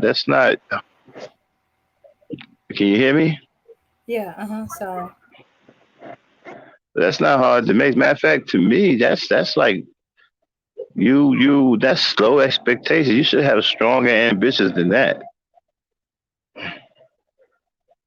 And these stats, man, these statistics you got, these are really outdated statistics, man.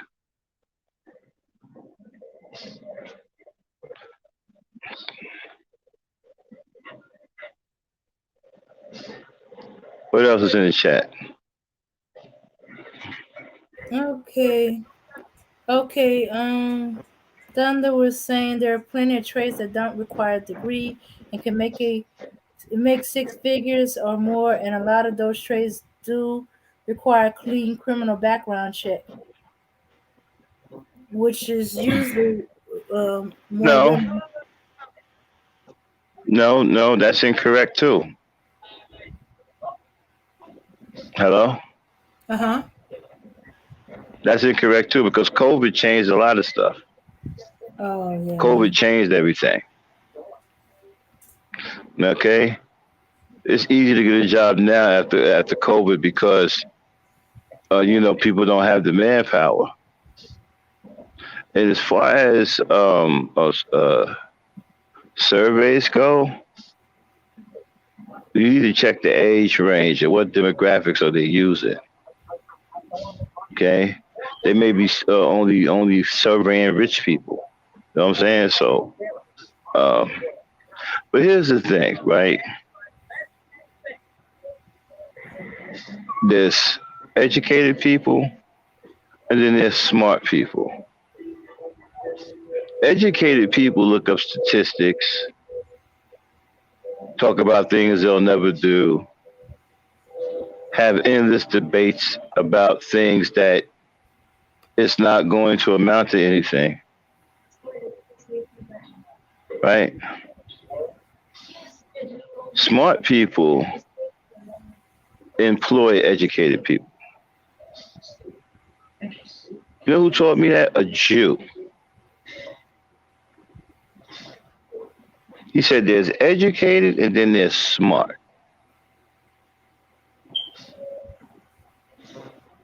Okay? Mm-hmm. Educated people, hello? Uh-huh. Educated people worry about a pension, saving money and all that. Smart people sign checks. Okay? Future educated people work jobs to help them get through school. Smart people own those jobs that they work at.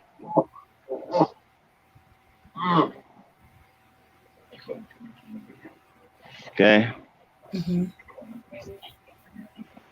Now, you can get a degree to be educated and make $50,000 a year, or you can be smart and get into the transportation business, which is grossing $780 billion a year, right? And make $250,000 a year.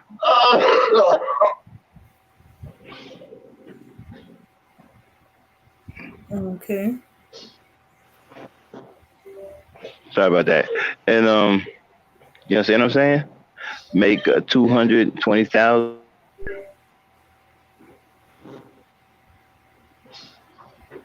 Smart, educated people. Many of them are on the unemployment line or collecting unemployment checks. Smart people are the ones that laid them off.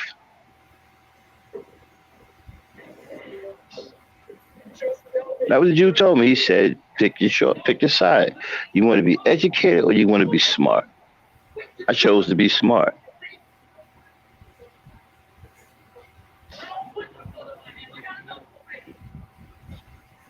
Educated people talk about success, the success of other people. Smart people are the ones they're talking about. Did that come through, Dane? Uh-huh. Let me say that one more time. Educated people talk about the success of other people. Smart people are the people that educated people are talking about.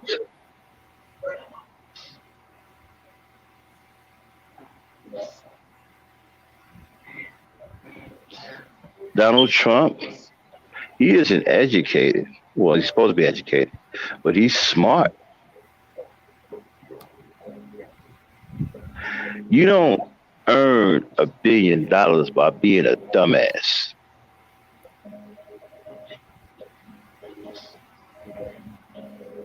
Okay? So, you gotta choose what you want to be in life. Jews are very smart.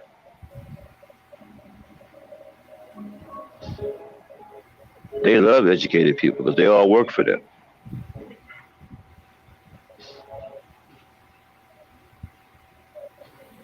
So, all right, what else we got going on? We getting ready to wrap this up, y'all. We might do a part two because I got distracted with something over here, and it kind of like took me off of my square a little bit. So I'm a little wind down. So we get ready to shut it down like another 10 minutes. And me and Dane will probably do a part two to. Yeah, then you got some. Okay. Let's get a little Demetrius bit more for the chat then. Demetrius seemed to think that you're down in the educated folks. What do you say? He believes you're downing. Here we go, down in educated folks.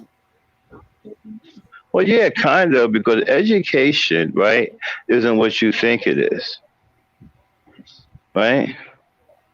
It really isn't. It isn't the end all be all. You can get educated and still be a dumbass, but you're educated. You can be educated and be a damn fool too.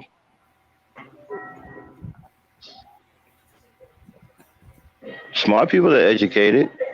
They just choose to be smart.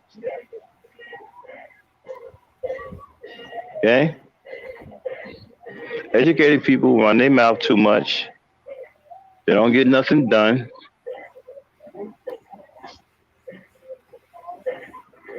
They only really got like one main place where they can work. And that's being professors or teachers or some shit, right? But they work for smart people.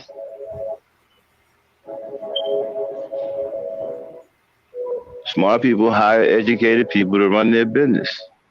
Some of the educated people are CEOs. Mm-hmm. Most educated people rent an apartment.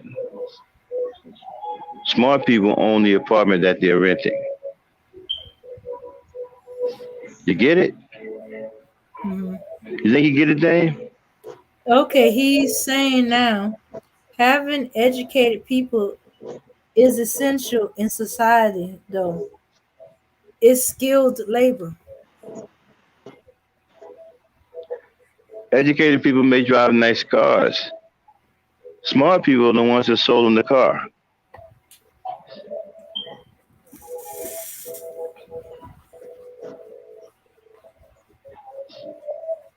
What do you say, Dan? He said having educated people is essential in society, though. It's skilled labor.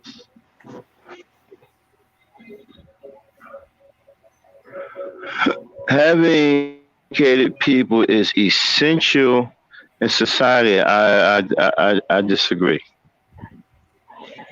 What is education? What is educated? First, let's define what is educated. Then look up the word educated. Let's define what educated is first. Okay.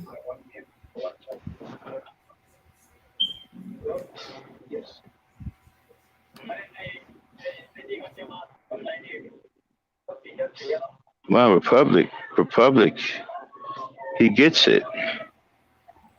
Well, it wasn't Black Republican that was Demetrius. This is the first time Black Republican said anything for a bit. All right. So,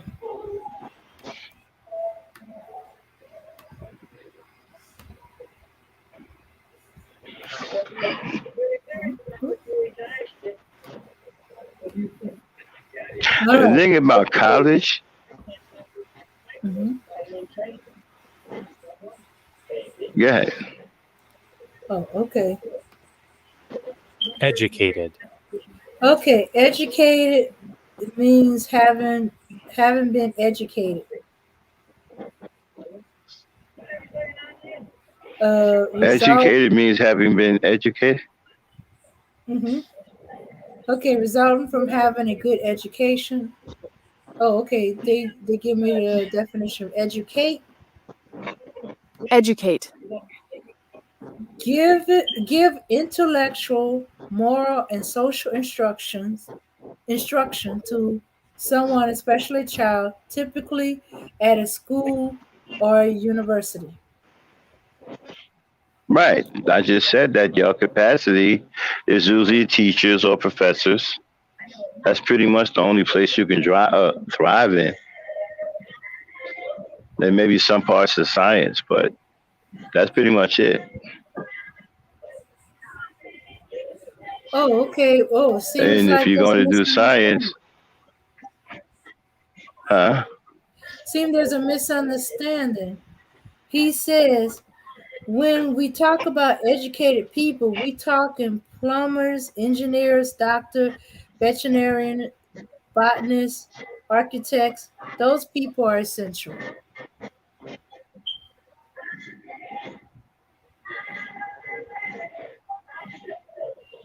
Am my boy get there? No, you're not. Can you hear me? Yeah, but my connection is acting up. But yeah, Oh, did you hear what I just read? I heard a little bit of it. Okay, so Demetrius is saying when we talk about educated people, we talking plumbers, engineers, doctors, veterinarians, botanists, architects. Those people are essentials. You see, you've been led to an education, right? To keep you from doing the things in life that are smart.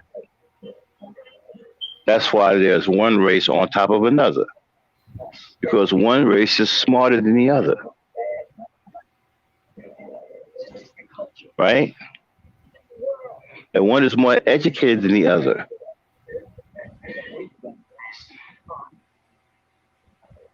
You understand what I'm saying? And I learned this from a Jew. He said you need to determine which person you're going to be in life, the educated one or the smart one. And when he started breaking down what he meant, I chose to be a smart person from that day on. And it has worked for me. I've achieved a lot of success by being smart.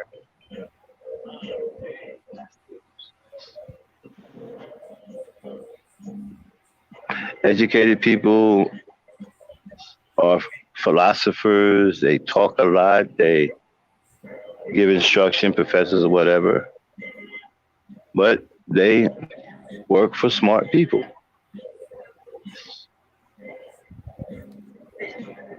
Well, See? Matt would agree with you there, Demetrius. Um, but you got a different definition of what he meant educated people than what he means. You think everybody in the Senate is educated?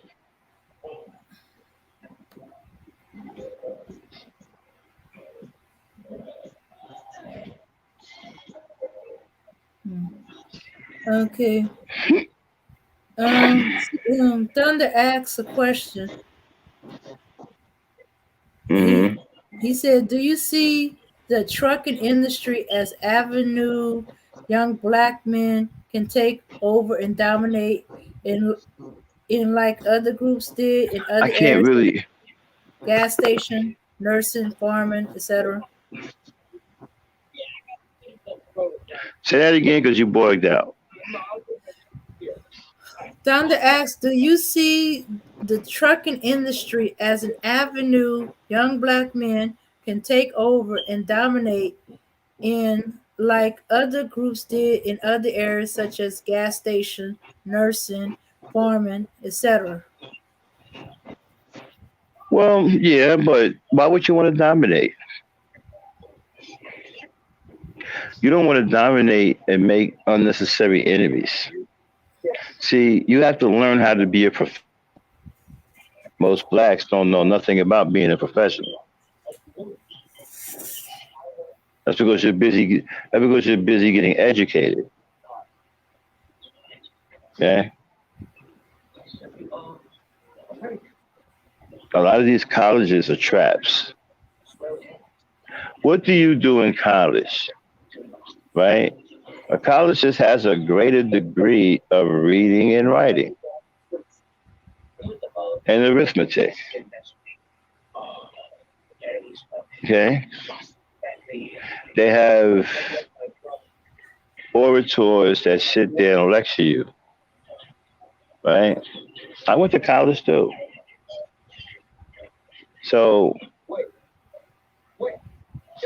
one thing I loved about being in college, I loved the goddamn student lounge. Are you kidding me?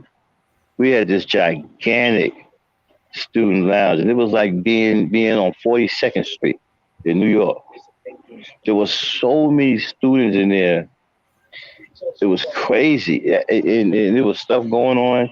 You could buy stuff that everybody had. This, I mean, they was selling weed in there, yo. But anyway, I love the student lounge. That was my favorite place to bring my laptop and sit down and put it on the table and fire it up, start programming and shit. You know what I'm saying? So, but you know, I chose to be a smart person. You know who are very smart? Arabs and Hindus. Arabs own all damn near all the gas stations, and the Hindus own damn near all the motels.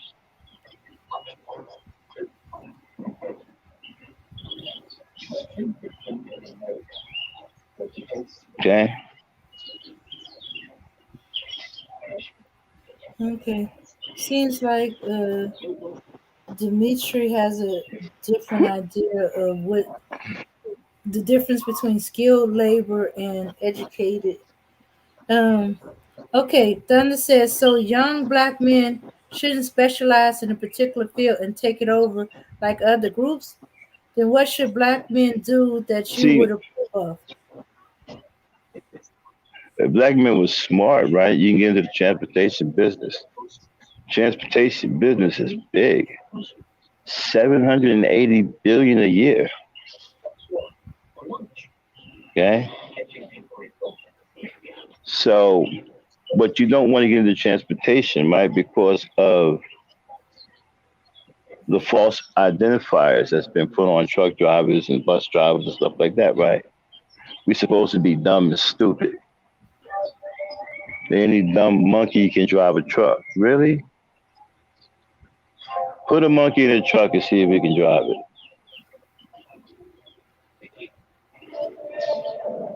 Okay.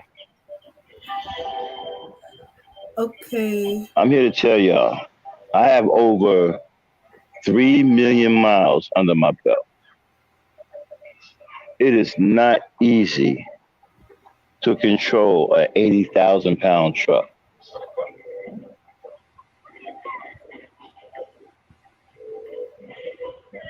It's not. Some of us are just so good, we make it look like it's nothing. Right, but we had to gain that experience though. When I first started driving, I didn't drive like a professional. First, I was scared to death because I was high up off the ground, so that was tripping me out right there, and I couldn't shift gears for shit. I'm in first. I try to go to second. I'm good. Third. Next thing you know, damn clutch is burning. I'm fucking up the gears. So I had to learn over and over. I had to get used to it before I became very, very good at it. And it's not easy. And then, like, if your truck, you got to know what to do in an emergency situation. Like, say you have a blowout, right? And you lose the power to your truck. Well, the steering wheel seizes up on you. It becomes nearly impossible to turn it, but there's no power to the truck. So what are you going to do? You know what I'm saying? And you're going to feel that whole 80,000 pounds in that steering wheel. What you going to do? How you going to get it off the road safely?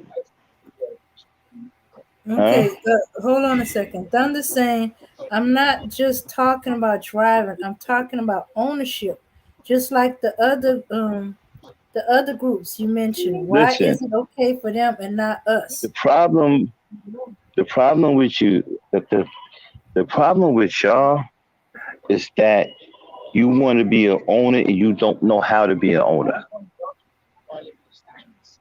which is one of the reasons why black businesses fail. You need to work the industry that you want to own. Learn the ins and outs. You can't just come in at the top. Business don't work like that. Well, in some areas it does. But that's a whole different ballgame. But it don't really work like that. You don't know nothing about a truck. You ain't never drove a truck. You don't know how this happens, that happens. You don't just come in there talking about something. Well, let me, be an owner. Gotta know what you're doing. You can open up a trucking business and quickly go under, especially if you purchase the wrong trucks.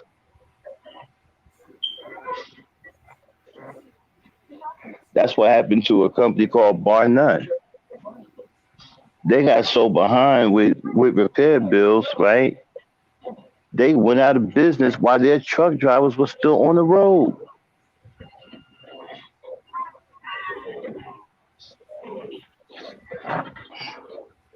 But it ain't easy. And why do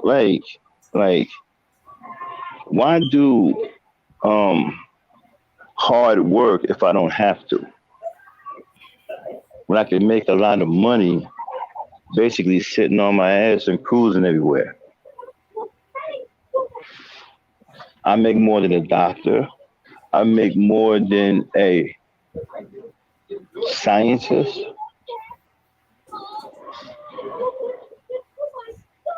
Okay. I'm in a whole different tax bracket.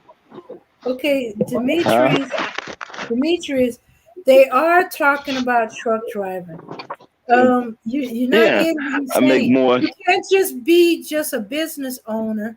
You got to know the ins and outs. You got to know how to drive the truck as before you can do business on it. Because when those trucks be calling you, saying this situation's happened, what am I supposed to do?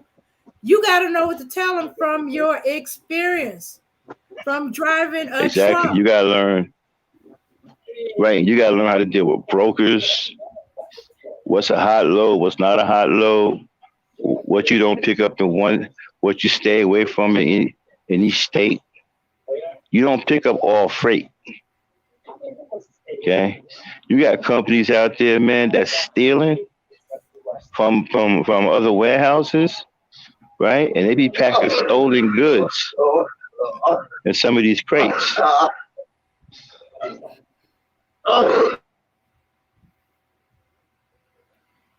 Okay, Thunder, you said, now how did the other groups manage to do it?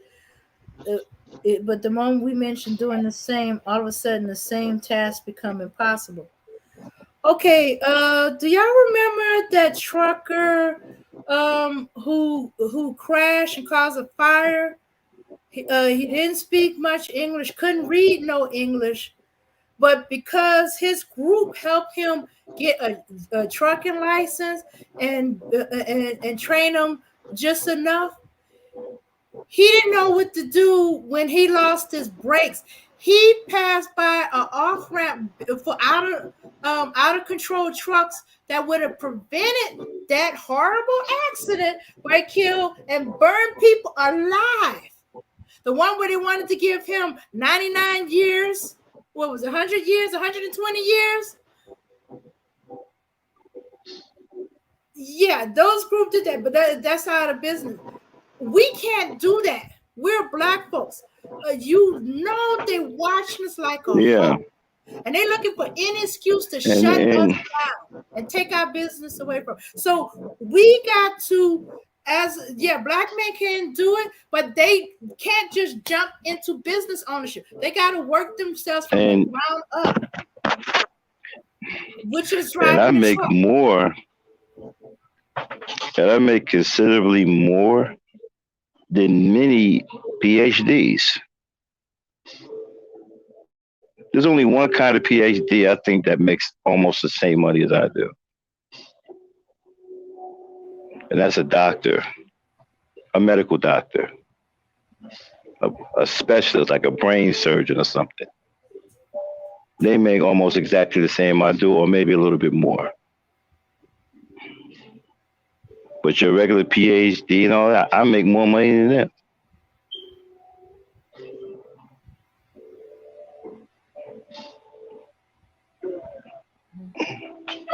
Yeah. Mm-hmm. Yeah, and back to that Spanish guy had 120 years. Oh, they felt sorry for him and thought that was too harsh for him to have 120 years. That meant his whole life he would be in prison for manslaughter, a reckless endangerment. Oh, but that won't happen to us black folks. Oh no, they're gonna bury us under the jail. So yes, that is a good idea. That is a good plan to do that. But we gotta understand. We gotta learn it from the ground up. You either the truck driver, the mechanic, the dispatcher. I can't remember all the workings of the trucking industry. Everything.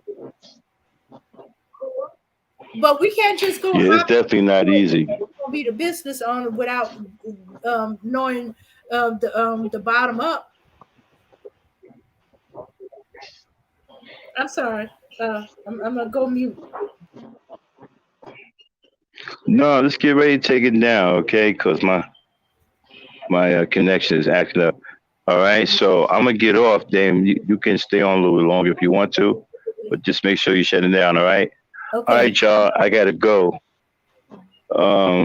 Like I said, me and Dame, we didn't really get to the end of it. We got distracted, but we'll probably do a part 2. Okay? You haven't heard the last of this topic. All right, y'all. Peace, power, and unity. Okay. Talk to you later, Dame. All right. Yeah. If you can get like-minded fellow truck drivers in different sections of the trucking industry, I'll go into business together. But it's going to be hard for a long time because they might not want to do business with us and stuff like that. That's the other take you got to take.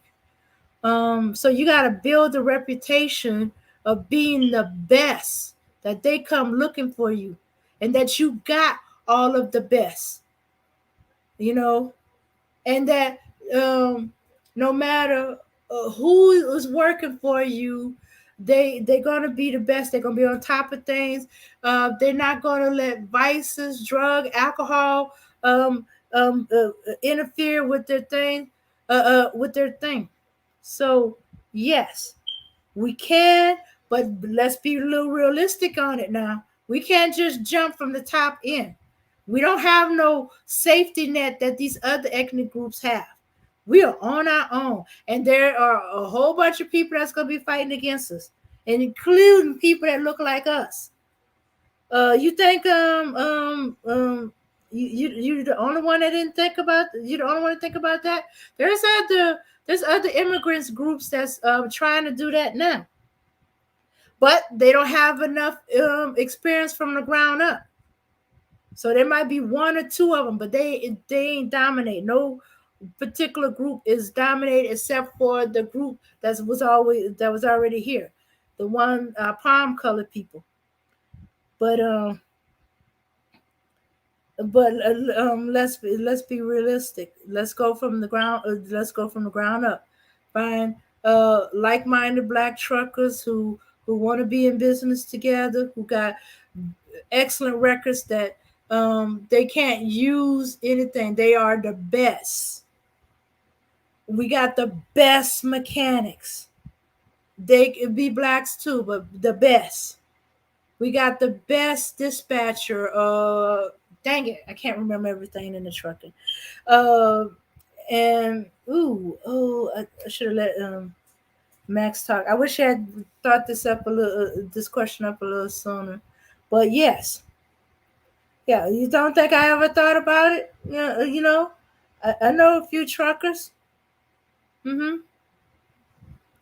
Yeah, yeah.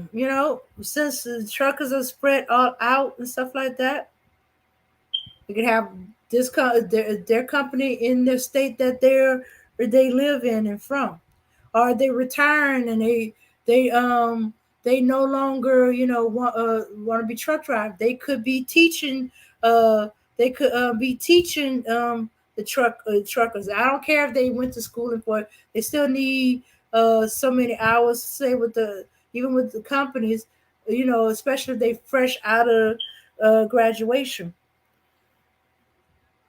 Hmm. Yeah. So yeah, let's see what you got down there, Demetrius.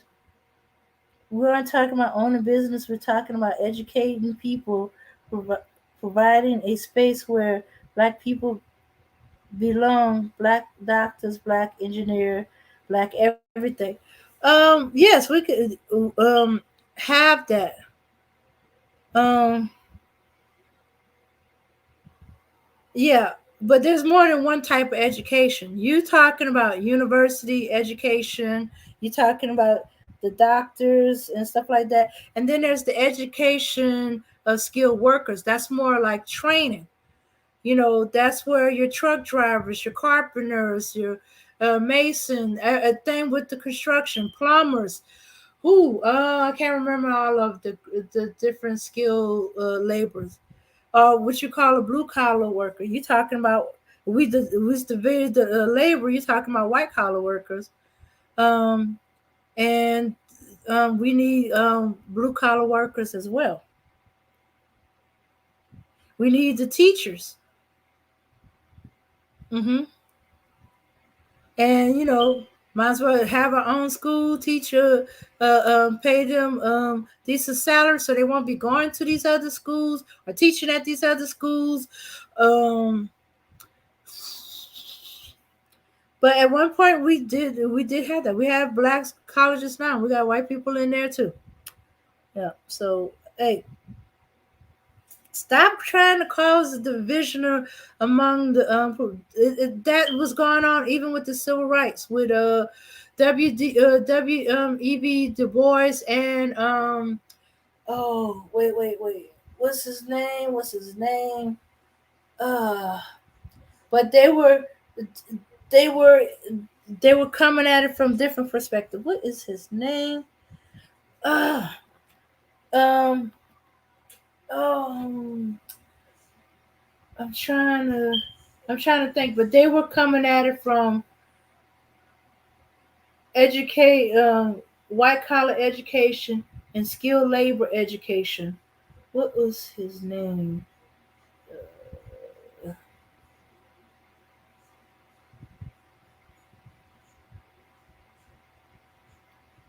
Um, hold on. I'm gonna get it.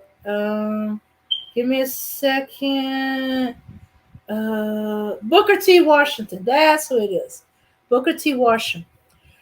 Yeah, you creating a division, or you reenacting a division that happened between Booker T. Washington and W.E.D. Du Bois. They saw different ways to help black folks. One through white collar education, other through skilled labor education. I know him already, a black Republican, and we're all right. Don't need no advice. I've talked to him before on panels. Yeah, that's why y'all stat style is so familiar. It's his. So yeah, nice try. I've been here for a minute. I've been here for a nickel. Okay. Um. So, oh, and yes, that reminds me. I need to time me out. That name is not allowed up in here. Let's see.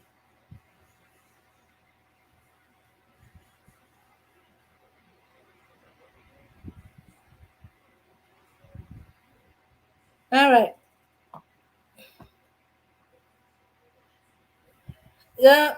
Don't listen to him, Demetrius. But yeah, so you talking about the division that happened with the civil rights between W.E.D. Du Bois and Booker T. Washington. Booker T. Washington was talking about skilled labor. W.E.D. Du Bois was talking about uh, the white collar positions, the doctors, the vets, the um, architects. Um, I can't remember them all, but we need both of them.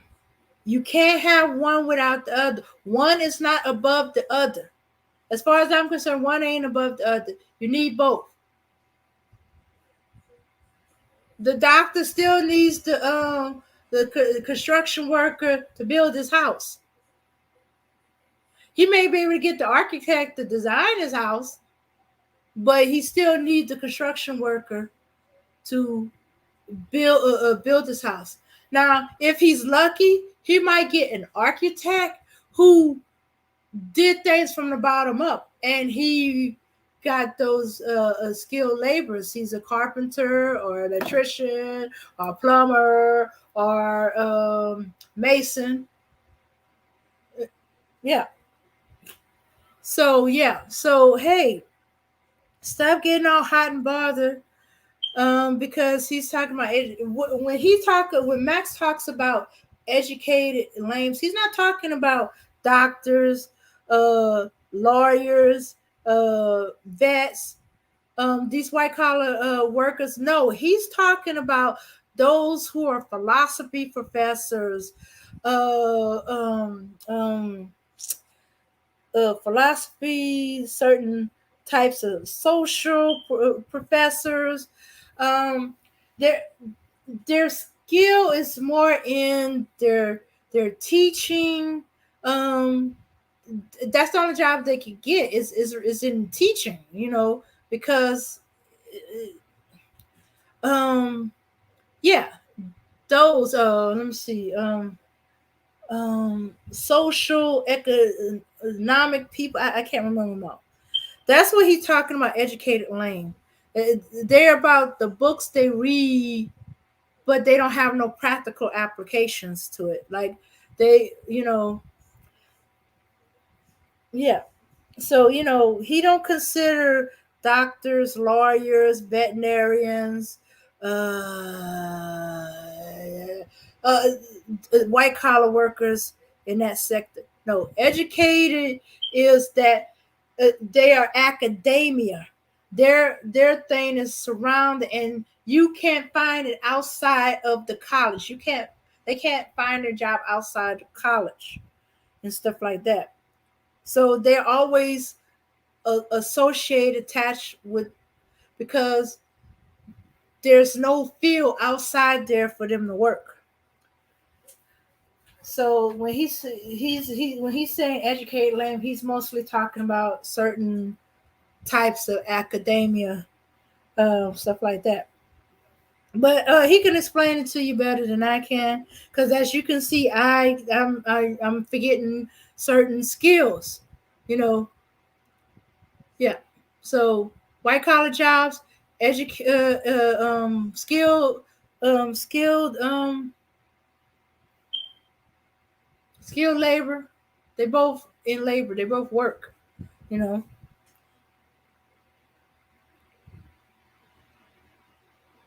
Okay, I'm glad you understand. Okay, even though I was forgetting a lot of stuff, don't read if you okay. Read both W.B. Du Bois and Booker T. Washington. You'll see that they both had good points, and they both had good ideas about helping their community, the Black folks.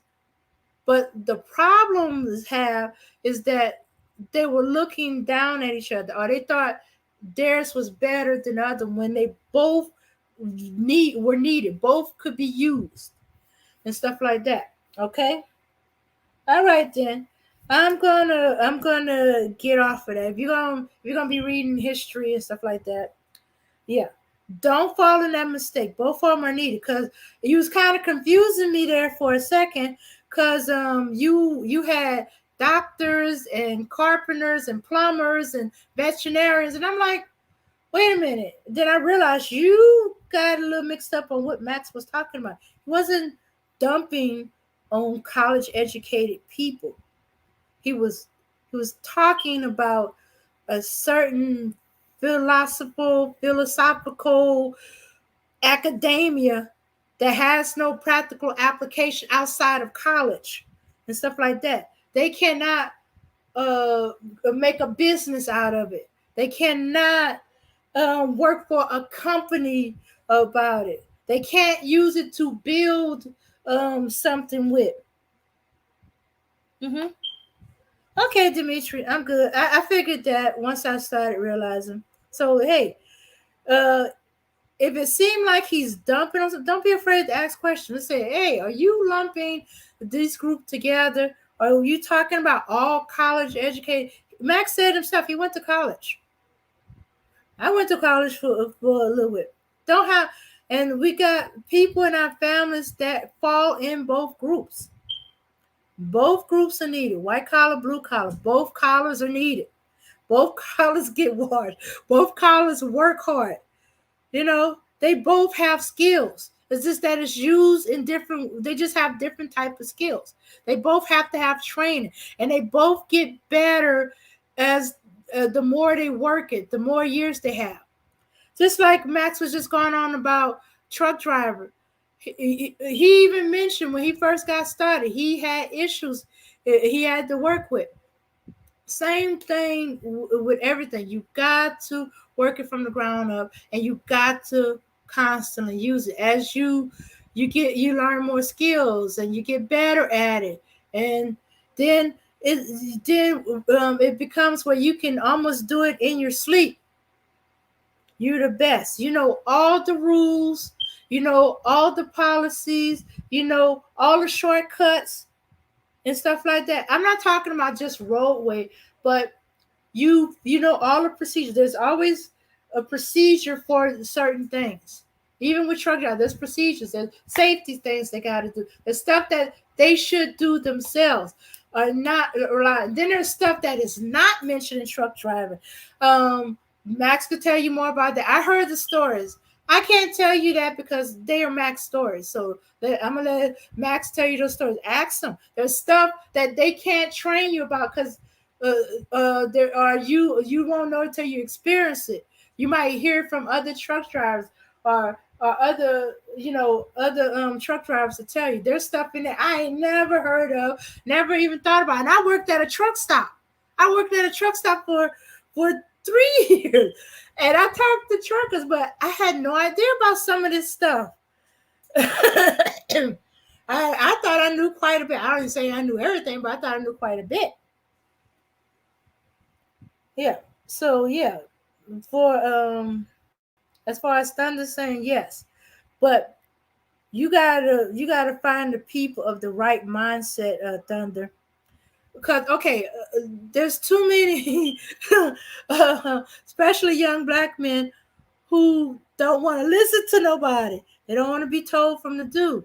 They thinking, oh, I just get into the business. I hire some truck drivers and stuff like that. And I learned, no, no, no, because sometimes even the owner has to drive a truck, um, even if it's just to move it out of position. How you gonna do that if you don't know that and you don't have a driver in the vicinity? And stuff will happen where you're gonna have to do it yourself. Cybersecurity, good job, and remote. Okay. Cybersecurity, that's if they trust you in their computer.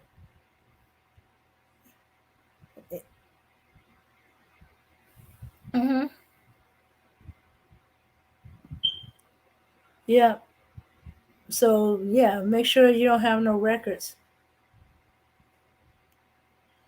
All right. Okay. I've been trying to say I'm gonna go, but I'm gonna go, y'all. Okay. So, all right. As for the original topic, black woman is whatever the black man taught her to be.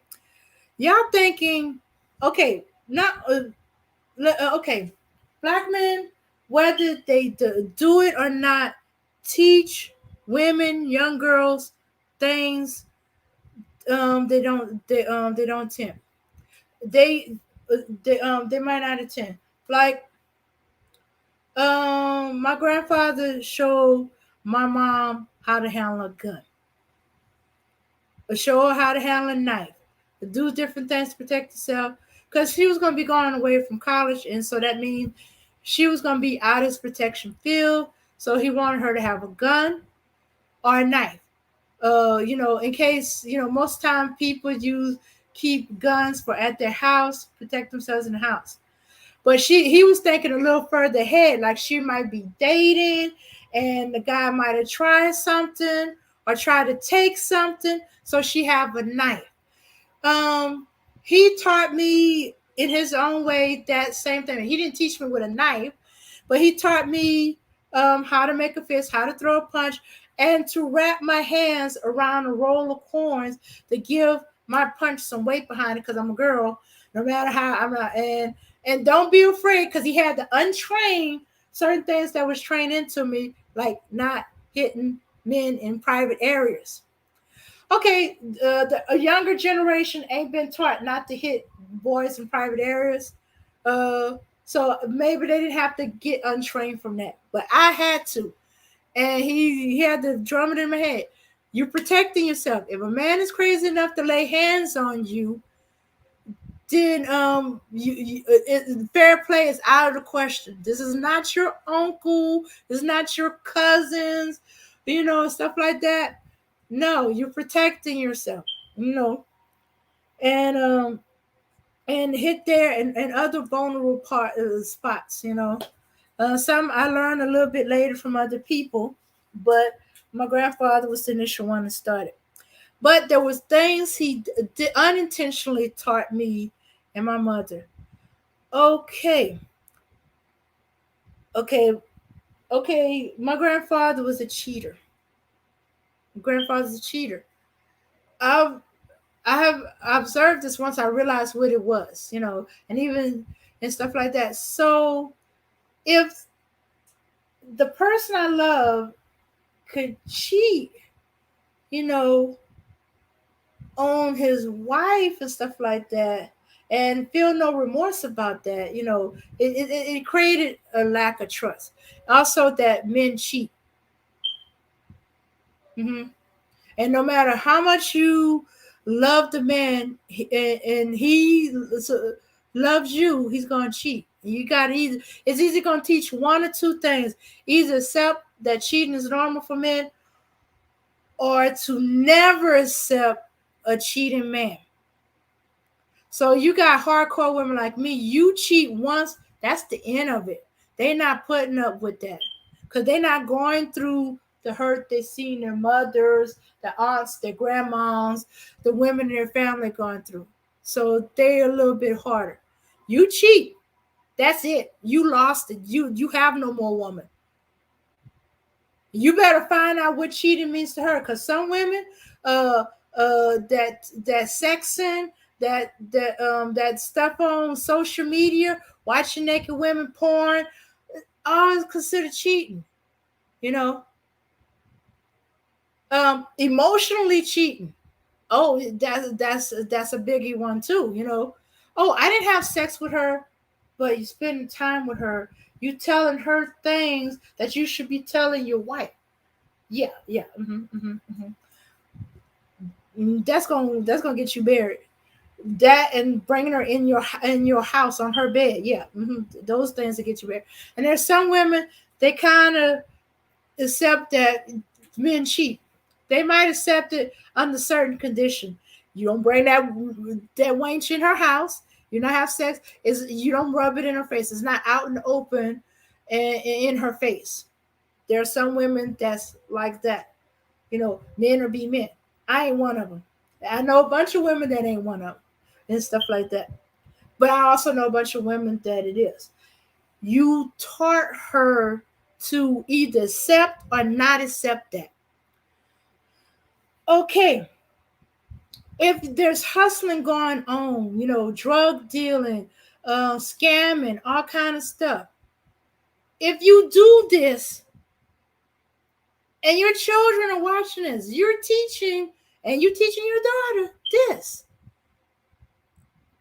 You know, instead of going out and get a job, she's not seeing you go out and work all kind of jobs and do whatever kind of job that, you know, a bunch of minimum wage, digging ditches, working in the sewers, whatever to feed your family. No, you could be showing her that life is about the hustle. You know, you're making the money. It doesn't matter that this drug is hurting the people you know. They're all just customers. So she starts seeing people as customers and stuff like that. You do whatever you got to do, including the drugs. You know, somebody's going to do it. Not that you do what you got to do in the sense that you put your pride out the way to feed your family. If you means you got to go in the sewer and clean out the sewer line so your family could eat, you take a bunch of minimum wage job with a bunch of teenagers so your family could eat and the bills to get taken care of. That are two separate. You do what you got to do. So she's gonna grow up hustling, not getting a job, hustling. You know, and that hustling could also mean selling her body. Do what you got to do. And not, you know, or if you down talking those who work that, or it's all about the money, because unfortunately drug dealers tend to flash a lot. Those are the stupid ones I think of. So they spending. So she gets used to being able to afford anything, and then when he gets arrested and go to jail, so you know, not that, and the next thing you know, she's doing it. So yes, men can create their environment to what she sees. If a man is beating up on a woman and she sees that, you know, she sees her father or, you know, or the men taking advantage, being abusive, being aggressive to women, then it can make her either more susceptible to being abused, or it can harden her to the point where she's going to kill a Negro. She'll be more aggressive. She's gonna use enemy. She's not going to be beat up or hit by no man. So she'll be more aggressive. She'll be I ain't taking no crap. She's gonna pull a gun. She's gonna cut the Negro. Any of that. Mm-hmm. Yeah. It can also be. It could be also taught to a certain degree to a woman that never saw abuse. My mom uh, pulled a gun on one of her ex because he slapped her. He thought she was hysterical. His idea of how to handle a hysterical woman is to slap her. No, he ended up with a bullet in his behind. But she was taught that by her father. She wasn't taught that from her from an experience in life. She was taught by her father. You don't let no man. Not to mention, her she had an aunt get beat to death by her husband. So yeah, yeah, that was her experience, her environment. Although she was probably about 1-2 year old, but she heard the story. She saw how upset it was from my grandfather, and how upset my grandfather was that this happened to his sister, and and different things over the years. Because every now and then there'll be some men that be abusive. Sometimes the men handle it. Sometimes they didn't. Sometimes the women handle it by helping the woman get away from the man. You know, I've seen her help the woman get away from the man. I've also seen her tell it to one she knew would do something about it and let them handle it. This is what's going on. This is what I've seen. I've fixed her. I have cleaned up after he did these things to her. I took her to the hospital when her ribs was broken. Stuff like that.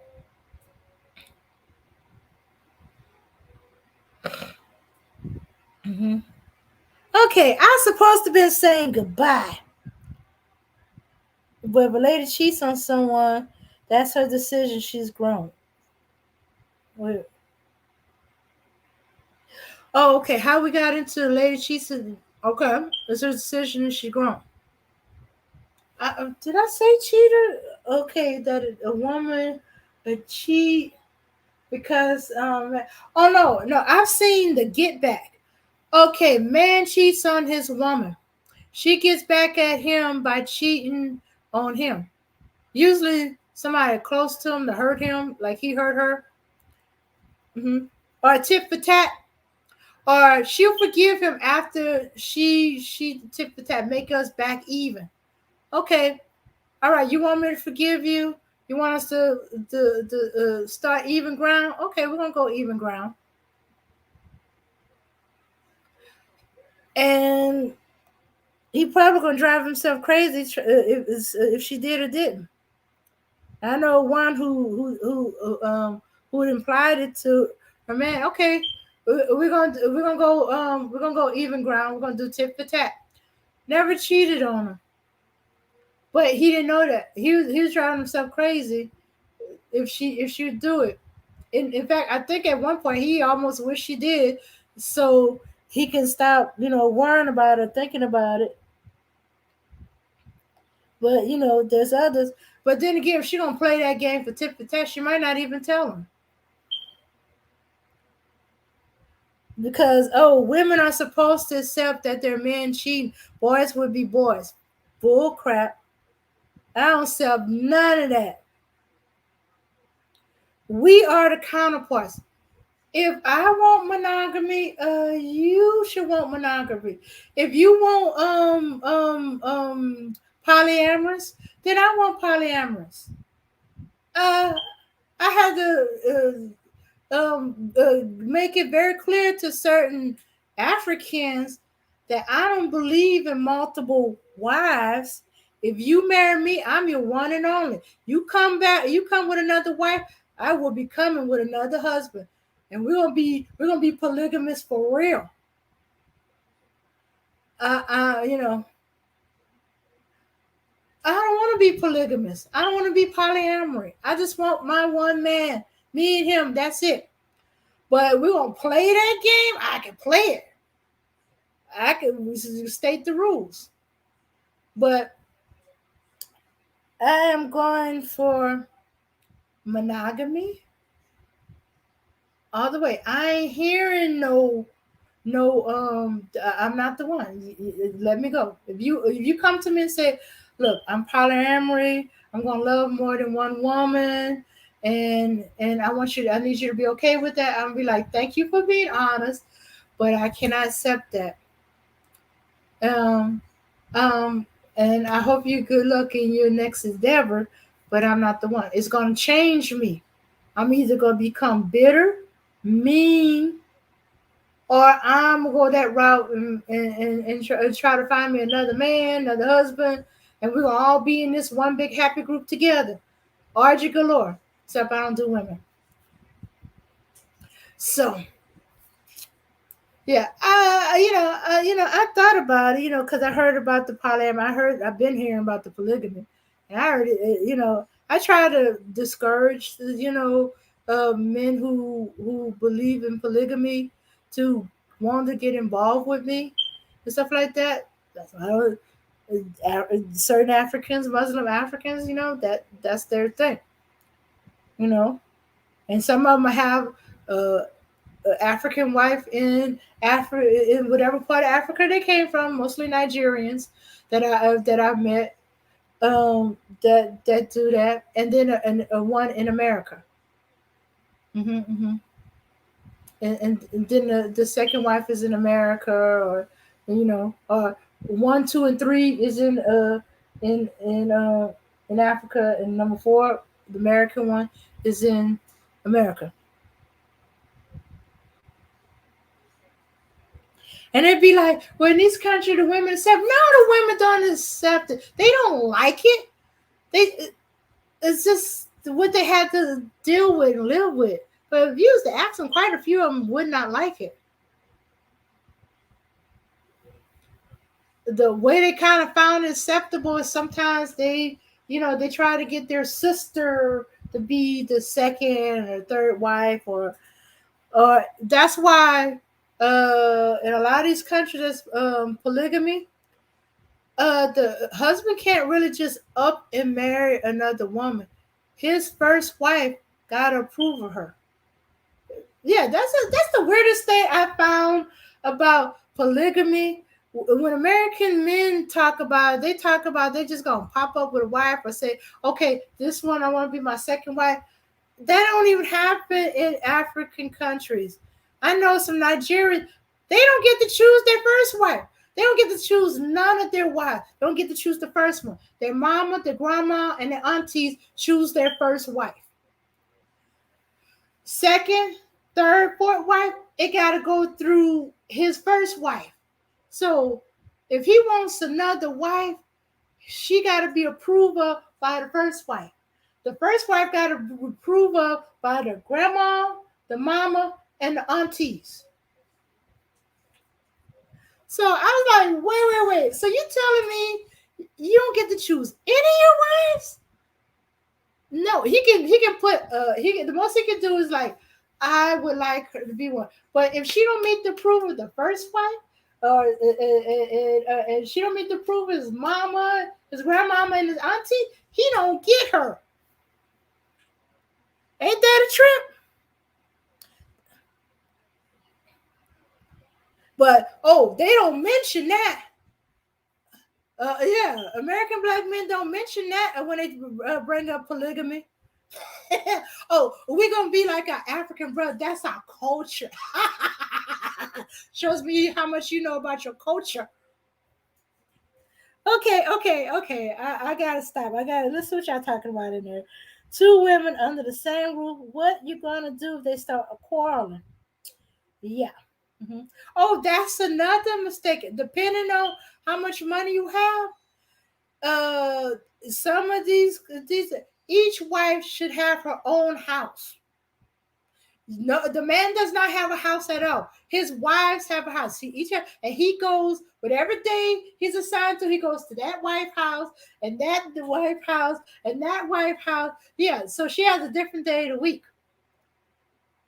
and they gotta kind of if she's on her cycle and stuff like that, they got deal with those days and stuff like that. Okay. Now, if he can only afford one house, each wife has her own room, and he got to be equal across the board. So he gets one wife a dress. They all have to have the same exact dress, same exact color, same exact style. Jewelry. Oh, y'all think y'all crying over engagement ring? Imagine you have to not only have 4 engagement, they have to all be the exact same amount, exact same cut, exact same designs. Oh my goodness. And you gotta treat all the women equally. You can't favor one over another. None of that's happening. And you'd be like, there's no quarreling in the house. No, there's no quarreling in front of him. He pissed her off badly enough. He might be careful what he eating. Yeah, that's sustainable in this economy. So I look at American black men who's talking about polygamy and polyamory was suspect. Oh yeah, I got curious. I asked a whole bunch of questions, especially from the ones that was interested in me. Oh, you need a Nigerian man. We know how to treat our women. What's this about the multiple wife thing? Oh no. The wife is to help the first wife out and stuff like that. So I'm the first wife, and then they started explaining to me like I don't talk to other Nigerians.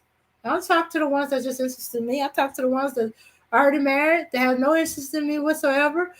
Co-work with them and stuff like that. I ask. I'd be curious. Especially since my mom almost married a Nigerian. So, I was curious. Yeah. So, yeah.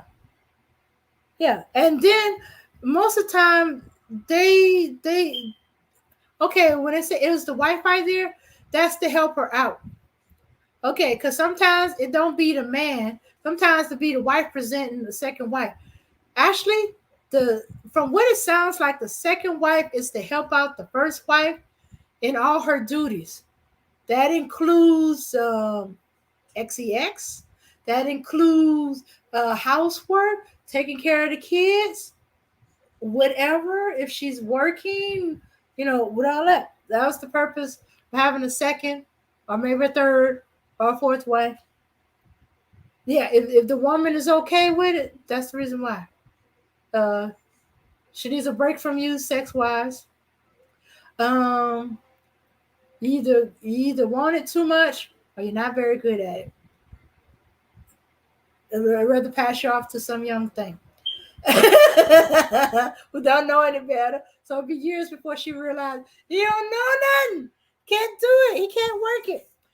Are you too much? It's like, I'm exhausted. Does that man ever take a break? Yeah. Mm-hmm. Yeah. So yeah, fourth wife, it ain't gonna work. Yeah. Yeah. And I notice how they always keep thinking of the lion with the lioness and how he got all these.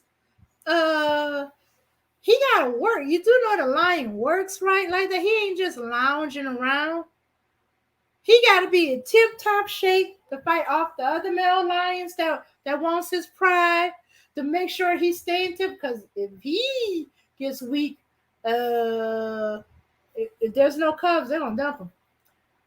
Mm-hmm. Okay, let me see. Let's see. The cubs are endangered? They do have cubs.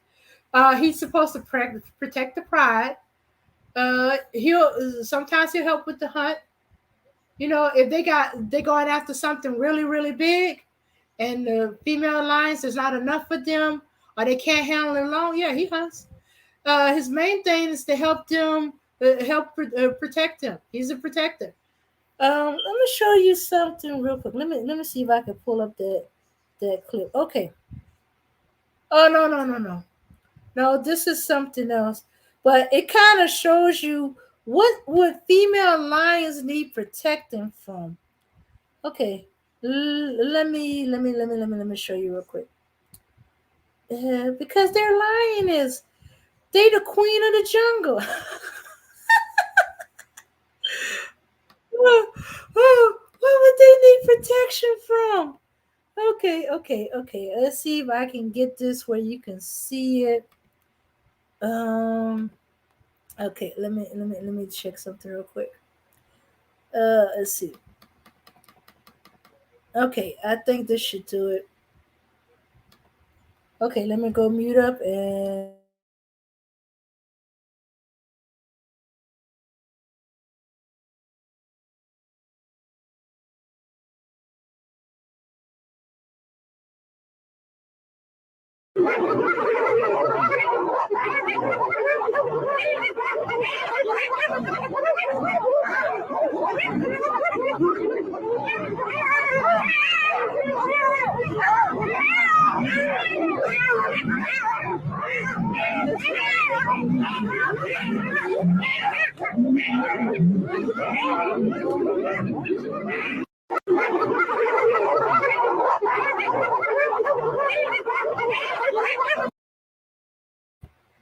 Okay, sorry about that, y'all.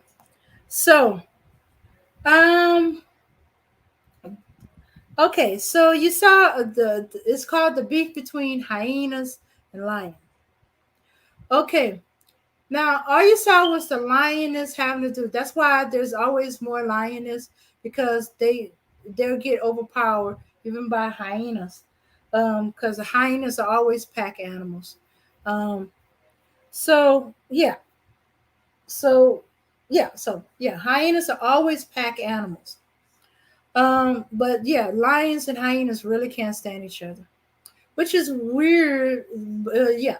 So if the lioness were not there and able to handle it, the lion would have to go in there. I'm gonna have to find one another time where the lion, the male lion was in there, going after the hyenas, um, after the that was going after the female, because the lion can pretty much break the hyenas with one bite, one hit the paw. The lioness, they have to work as a team, um, and they still can't do the damage that a male lion can to a hyena.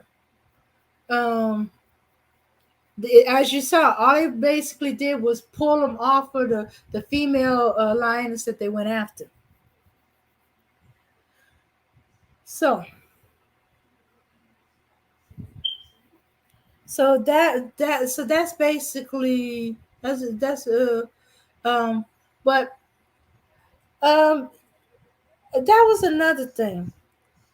Everything has a counterpart. Okay, high lioness are able to hunt. They're able to pull down big game. They have to work as a team to do it a majority of the time, but they can do it. They're ferocious. They're aggressive, especially when it comes to their cubs and the protecting of their family. They're ferocious. They're aggressive. But no way are they confused with the male lion. The male lion can also hunt, take down a big game. He's aggressive, and especially when he's protecting his pride.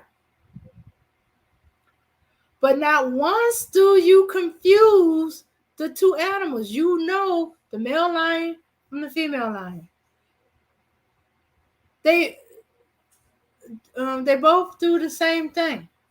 So one is male, one is female. One could do a little more, one could do, but there not once do you confuse a female lion with a male, even if she's doing the same exact thing as the male is doing.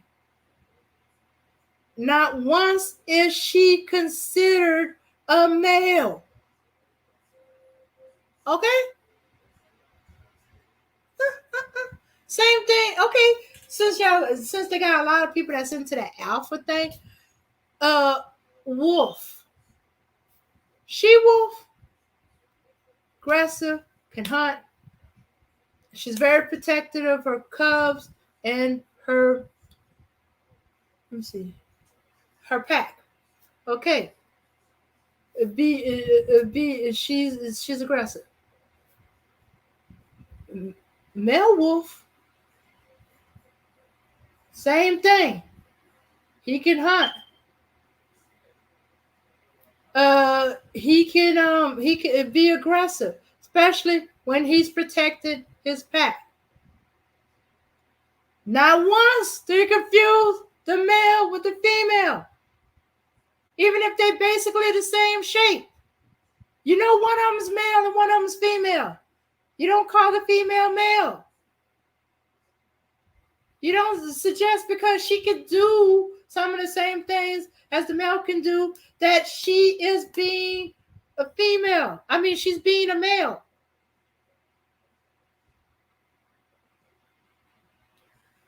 And you say, okay, but the male tends to lead. There's been packs where the female was the lead. Y'all need to go to National Geographic.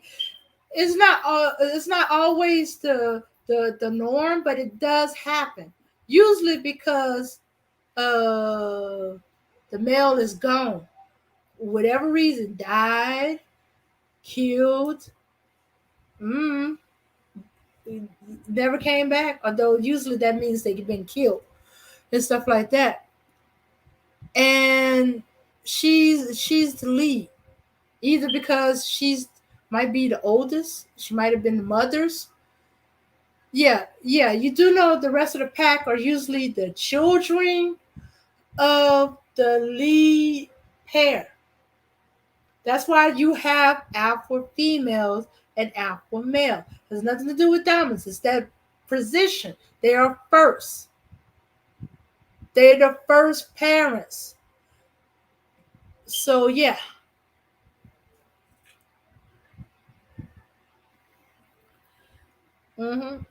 So if the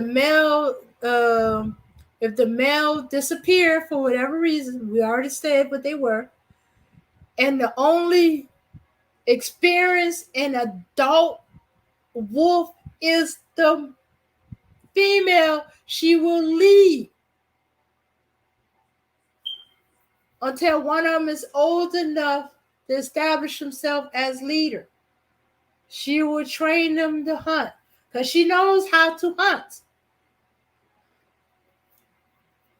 And sometimes if packs are big enough, there'll be 2 separate hunting parties. And she probably be leading one of them. Duh. Why should y'all keep talking about the animal kingdom and how it's natural for this and that, but y'all don't really be studying the animal kingdom, stuff like that. Yes, y'all can say that it's an anomaly that the female would be in lead because the male is gone. Usually the male ain't gone.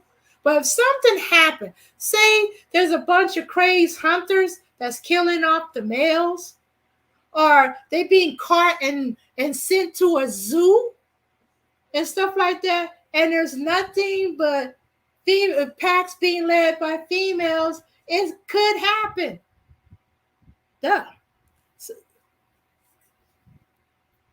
So don't try that. Oh, that's an anomaly. Yes, it's an anomaly. Don't normally happen. For years, it was an anomaly that black men would be deadbeat dads, would leave their families and stuff like that. You know, they've gone away to work, but it does happen. But it was an anomaly. It wasn't an everyday thing. It wasn't but now it's an everyday thing. There's a whole bunch of families where there's no father there in the home. There's a whole bunch where the fathers want nothing to do with their kids. That didn't used to be the norm. Even if they were separated, the father's still involved with the kids.